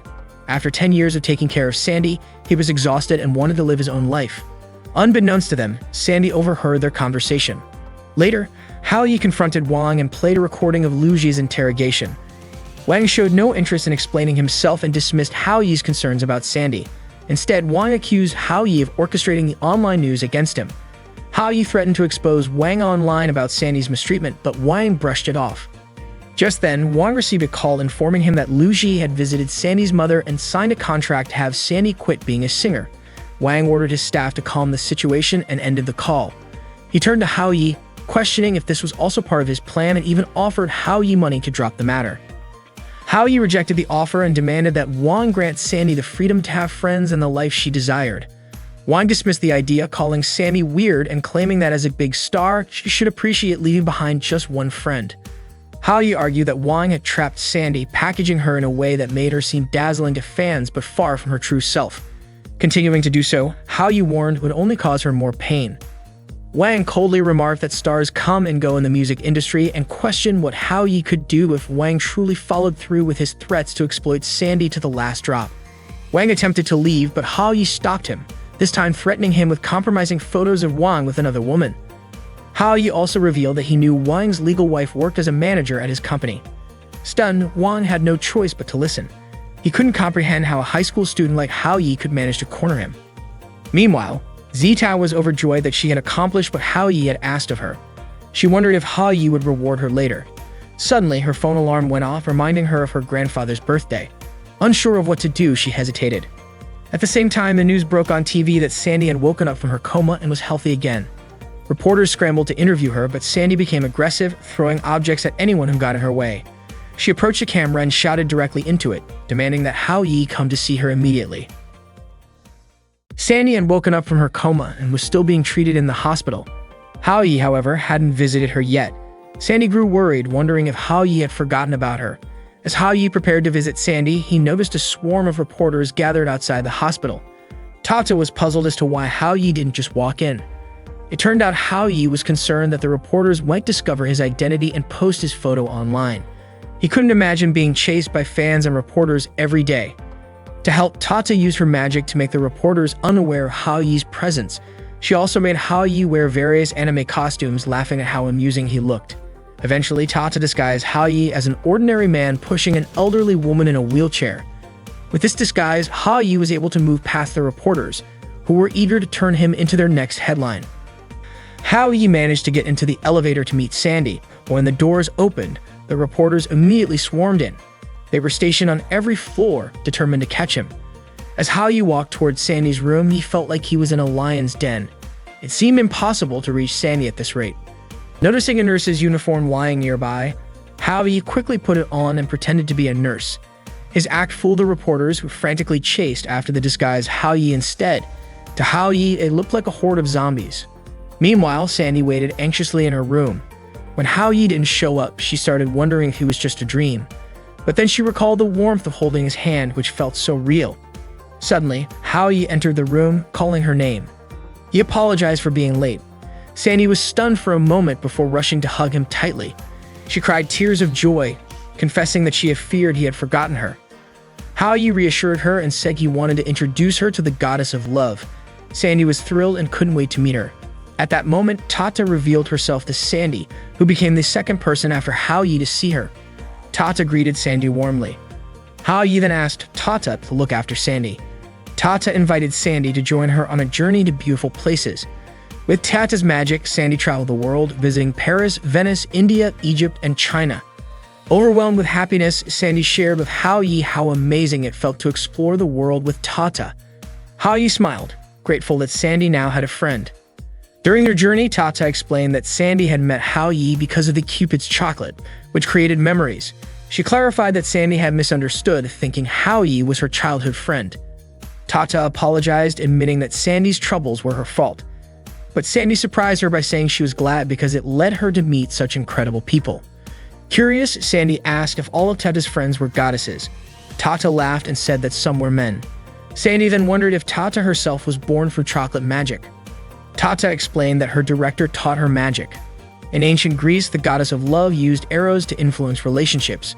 But over time, people prayed for more fairness and love, and the goddesses decided to follow these wishes. One day, a man built a factory that created chocolate infused with memory magic. The Cupid Palace formed an alliance with this man, who became the factory director. Tata admitted that she admired him greatly, describing him as brilliant and handsome. Without that chocolate, she said, she would never have met Hao Yi. Sandy called Hao Yi mysterious, but Tata explained that he was the first person who wanted to understand Sandy and be her friend. Hao Yi had gone to great lengths to solve Sandy's problems and sincerely hoped she could find happiness in the real world. Sandy confided that she worried about whether people would like her true self. She expressed a desire to sing her own songs but was unsure if anyone would listen. Tata reassured her, saying that Hao Yi was her biggest fan and would definitely want to hear her songs. Encouraged by Tata's words, Sandy shed tears of joy and hugged her. She declared that Hao Yi and Tata were her true friends. That day, Sandy held a press conference. She shared many experiences she had gone through and thanked her fans for their support. She also announced an agreement with her agency for her future. Sandy would be sent abroad to further her education. Additionally, she revealed that she would be holding a solo concert on November 11, where she would perform her own song. Tata watched Sandy's press conference broadcast and was thrilled that Sandy was finally hosting her own concert. Suddenly, a delivery person brought tickets for Sandy's concert to Hao Yi's house. Seeing this, Tata snatched the tickets immediately, claiming they were meant for her. Hao Yi reassured her, saying he had another ticket. It was a gift from Sandy, specifically for Tata. Touched by Sandy's thoughtfulness, Tata insisted that she wanted to watch the concert with Hao Yi. The day the concert arrived, Sandy was rehearsing in her dressing room, preparing to surprise Hao Yi and Tata with the song she had chosen for the performance. Suddenly, there was a knock at the door. It was Lu Jie. Sandy turned toward him and greeted him awkwardly. Lu Jie handed her a bouquet of flowers, expressing his hope that Sandy would always be happy. Sandy remembered how, in the past, Lu Jie would always send her flowers and notes wishing her happiness before she went on stage. However, the reality back then was far from what the notes conveyed. Lu Jie apologized for everything, but Sandy stopped him, saying it wasn't necessary. She acknowledged that during the 10 years they had spent together, both of them had neglected each other's feelings. In her eyes, Lu Jie didn't owe her anything. Lu Jie blamed his parents, his agency, and even Sandy for the way things turned out. Yet he admitted that he was ultimately the one who made the final decisions. He told Sandy that everything was his fault. Sandy asked him to try being her friend despite their different personalities. However, Lu Jie hesitated, saying he wasn't sure if that would work. Sandy responded by saying she finally understood the real Lu Jie. She explained that she wanted him to be her friend not out of obligation, but through genuine emotions, even if misunderstandings and arguments might arise. That's what true friendship meant to her. Lu Jie thanked Sandy and promised to try being her friend without worrying about other factors. He also vowed to always be there for her. Later, Sandy greeted her fans on stage, thanking them for attending her solo concert. She shared how many things had happened in her life recently. Although she couldn't put her feelings into words, she promised to express them through her new song, titled Cupid's Chocolate. As she sang, Sandy waved to her fans. When she reached the part of the stage where Hao Yi was sitting, she extended her hand toward him. Hao Yi shook her hand briefly, but the moment caught the attention of nearby reporters who began snapping pictures. Embarrassed, Hao Yi quickly pulled his hand away. However, Sandy leaned in and hugged him, whispering a heartfelt thank you. Hao Yi immediately backed away, flustered, as the fans erupted in excitement and reporters speculated about his relationship with Sandy. Hao Yi couldn't believe what had just happened. Meanwhile, news of Sandy hugging Hao Yi during the concert reached Xi Li. Furious at seeing Hao Yi touched by another girl, Xi Li's jealousy began to simmer. Hao Yi was hiding from Sandy's fans, who were determined to catch him. This all happened because Sandy jokingly leaned her face close to Hao Yi's during last night's concert. Ever since, her fans had been chasing him non-stop. At home, Xi Li was waiting for him, visibly upset. On his way, reporters swarmed around him as well. Hao Yi couldn't go anywhere and had to hide behind some plants. While hiding, Hao Yi spotted Ran passing by and called out to her. He begged Ran to help him, even offering to be her servant for 3 months in return. Ran brought Hao Yi to Cafe Time. She asked her friend, the cafe owner, for a favor. Ran had a business trip that day, and she explained that one of her students was in trouble after being mistaken as Sandy's boyfriend, leading to the chaos. She requested the cafe owner to let Hao Yi stay there temporarily. The cafe owner agreed, no matter how long Hao Yi needed to stay. Relieved, Hao Yi immediately slumped onto a chair in the cafe, exhausted and ready to sleep. After a while, he was woken up by the sound of someone flipping through a book. Startled, Hao Yi quickly apologized, not realizing someone else was sitting at the table where he'd fallen asleep. He offered to find another seat. The person was Director Ryus, an ally of Cupid's palace. Ryus mentioned that he'd only arrived after the person sitting with Hao Yi earlier had left. That's when Hao Yi realized Ran had ditched him and left him there. Ryus noticed how tired Hao Yi looked and asked if he was in trouble. Hao Yi explained he had been running all night. Feeling sympathetic, Ryus offered to treat him to coffee and a chocolate cake. Suddenly, Hao Yi's phone rang. It was Zitao calling. Hao Yi assumed Zitao would be upset with him because of the scandal with Sandy, but to his surprise, Zitao was worried about him. Hao Yi asked if she was angry, but Zitao assured him she knew it was all just a misunderstanding. Hao Yi told her he was fine and was at Cafe Time. Ryus, watching Hao Yi, teased him, asking if he had just talked to his girlfriend since he seemed so happy. Embarrassed, Hao Yi denied it and explained that Zitao was just a friend checking in on him. Ryus asked why Hao Yi looked so anxious, but Hao Yi couldn't give a clear answer, which made Ryus smile. Ryus told Hao Yi found him amusing and handed him a box of candies. Hao Yi was confused and asked what it meant. Ryus asked if Hao Yi believed in magic. Hao Yi replied that magic wasn't something modern society could take seriously. Ryus agreed but insisted the box contained ordinary candies, nothing magical. Just then Zitao called again, letting Hao Yi know she had arrived at Cafe Time. Hao Yi went to greet her and invited her to sit with him. He wanted to introduce her to the man he had just met, but by then Ryus had already left. Hao Yi tucked the candy box into his pocket. Meanwhile, Tata spotted Hao Yi with Zitao through the cafe's glass window. Feeling hurt, she walked to the edge of a nearby lake. She regretted worrying about Hao Yi and even packing a bag for him, thinking he no longer needed her. Suddenly, Ryus appeared in the middle of the lake and asked what upset her. Surprised, Tata asked why Ryus was there.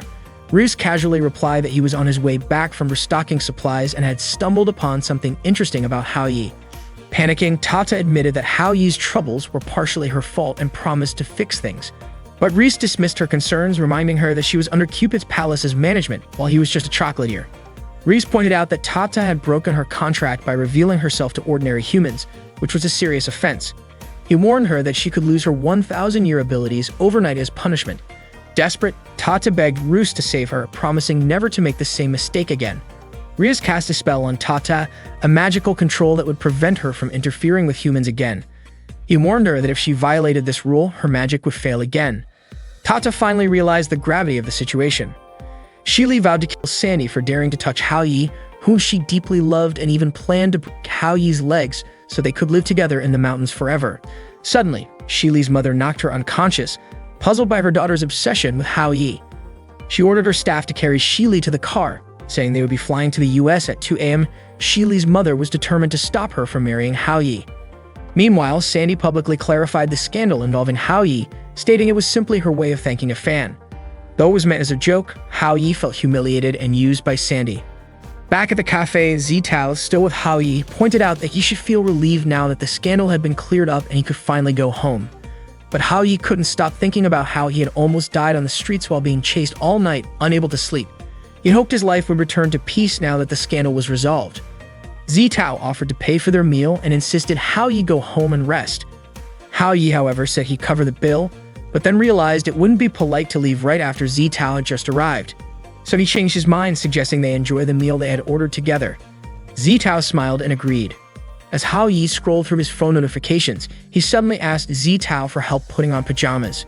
Shocked, Zitao slapped him and dragged him to a shopping mall. It turned out Hao Yi's nephew would be staying in his house for a while, and Hao Yi wanted Zitao to help pick out pajamas for him. Embarrassed, Zitao regretted her earlier reaction, while Hao Yi felt awkward, knowing Zitao had misunderstood. Both felt self-conscious as they continued shopping. They ended up in a lingerie store where Zitao tried on some pieces. Hao Yi froze, stunned by how beautiful Zitao looked, but his silence made her think the outfit wasn't good. Zitao tried on more styles, but Hao Yi stayed quiet, distracted by his mind conjuring strange images of her. Finally, Zitao asked if she should buy them all. Hao Yi suggested she just choose the one she was holding. Suddenly, they overheard a couple shopping for lingerie. The man, doting and affectionate, kept complimenting his partner, who turned out to be a crossdresser. He even told Hao Yi and Zitao to stop staring at his partner. After the couple left, Hao Yi and Zitao burst out laughing. They spent the rest of the day strolling through bookstores, accessory shops, and even playing arcade games. Hao Yi managed to win a panda plushie from a claw machine and gave it to Zitao. They also took pictures together in a photo booth and printed them out. Hao Yi thanks Zitao for spending time with him, and Zitao admitted it had been the best day of her life. On their way home, a group of people suddenly called out to them. Hao Yi recognized one of them as someone who accused him of ruining Suan's costume at the Anime Expo. The group blamed Hao Yi for causing trouble and planned to teach him a lesson. They prepared to gang up on Hao Yi, and Zitao grew worried, knowing Hao Yi wasn't the strongest guy. Hao Yi apologized to Zitao, explaining that he didn't show his true strength during his last visit to her house because he didn't want to cause trouble. But now he had no choice but to fight back. Hao Yi told Zitao to hide while he dealt with the group. Zitao, concerned, called the police. Despite being outnumbered, Hao Yi managed to take them down one by one. Zitao was shocked by his martial arts skills. Just as Hao Yi defeated the last of them, the police arrived to arrest the attackers. One of the officers commented on how unexpected it was for Hao Yi's friend to call the police. Zitao, recalling how scared Hao Yi had been during a previous confrontation with her bodyguards, couldn't believe how skilled he was at kung fu. The officer explained that it was no surprise since Hao Yi's father was the chief of police. Hearing this, Zitao was amazed and called him incredible. The officer added that Hao Yi's father would definitely hear about the fight. Hao Yi walked away knowing his father would just call him a troublemaker. To Hao Yi, there was nothing extraordinary about himself, and in his mind, police officers were just bad people. The police arrived to secure the teenagers who had ganged up on Hao Yi. Zitao couldn't believe that Hao Yi was skilled in kung fu, and also the son of the chief of police. She called it amazing. But for Hao Yi, it wasn't extraordinary at all. It just brought back memories of his childhood when he wanted to become a police officer like his father. Hao Yi and Zitao walked home together. It was getting late and Hao Yi planned to escort Zitao back, but Zitao wanted to spend more time with him because she still had questions to ask. Hao Yi refused to answer anything Zitao was curious about, suddenly becoming cold toward her. Zitao insisted on having just a little more of his time. Eventually, Hao Yi handed her a canned drink and invited her to sit down with him.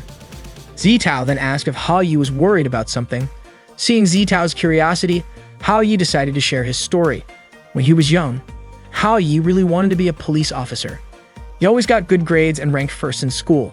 He wanted to show his achievements to his parents, but they never praised him. They were always busy. One day at the supermarket, he saw a child asking their mom for something. The mom said she would buy it as long as the child got a perfect score on their test. Watching this made Hao Yi feel envious. Hao Yi even celebrated his 9th birthday alone at midnight because his parents were too busy.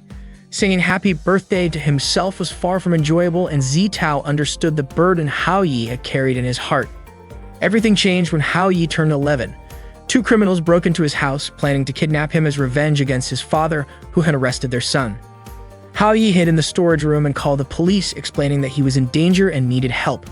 The officer on the line told him his father wasn't at the station but assured him someone else would come to his rescue. All Hao Yi could do was cry and wait, hiding in the dark.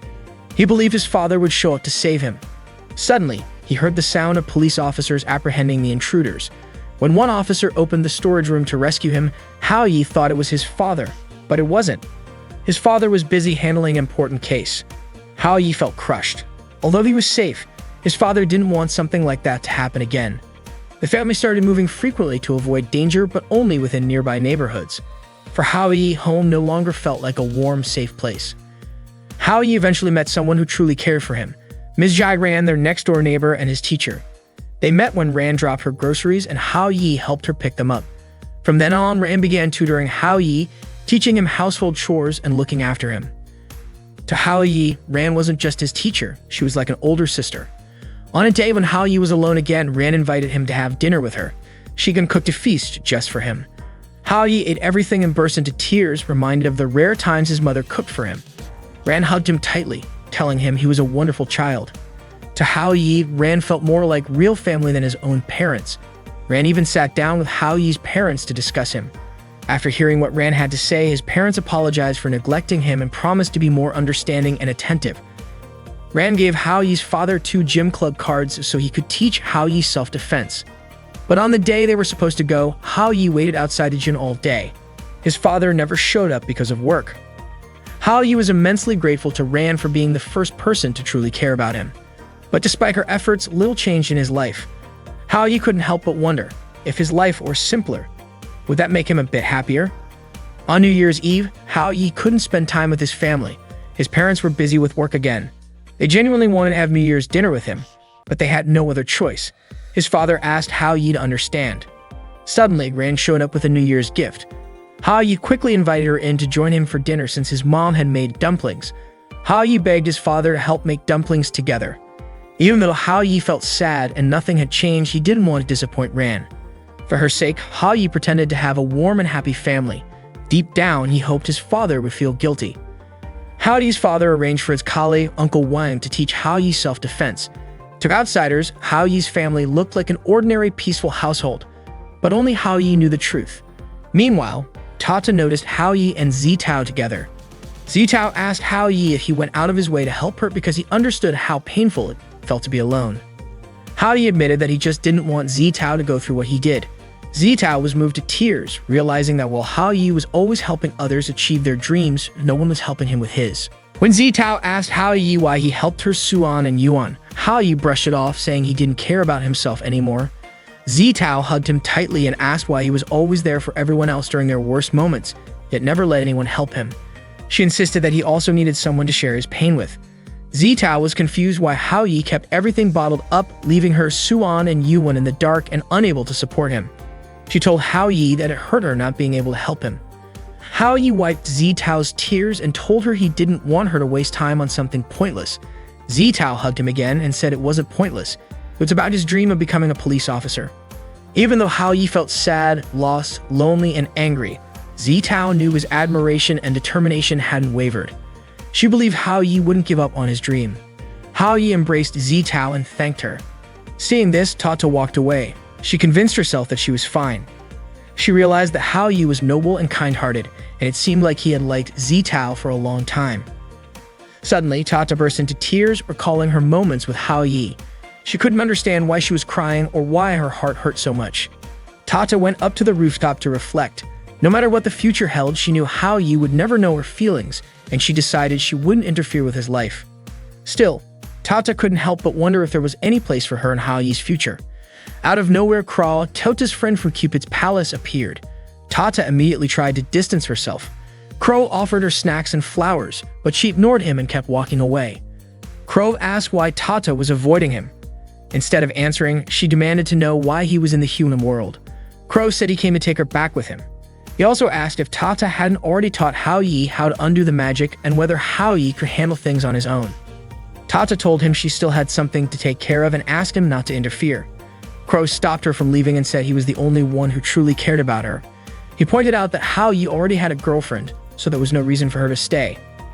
Tata replied that she hadn't yet found the girl who left the chocolate on the rooftop, so she couldn't leave. She promised she would return after finding that girl. In truth, Tata didn't want to go back to Cupid's palace, but she wasn't sure if Hao Yi needed her anymore.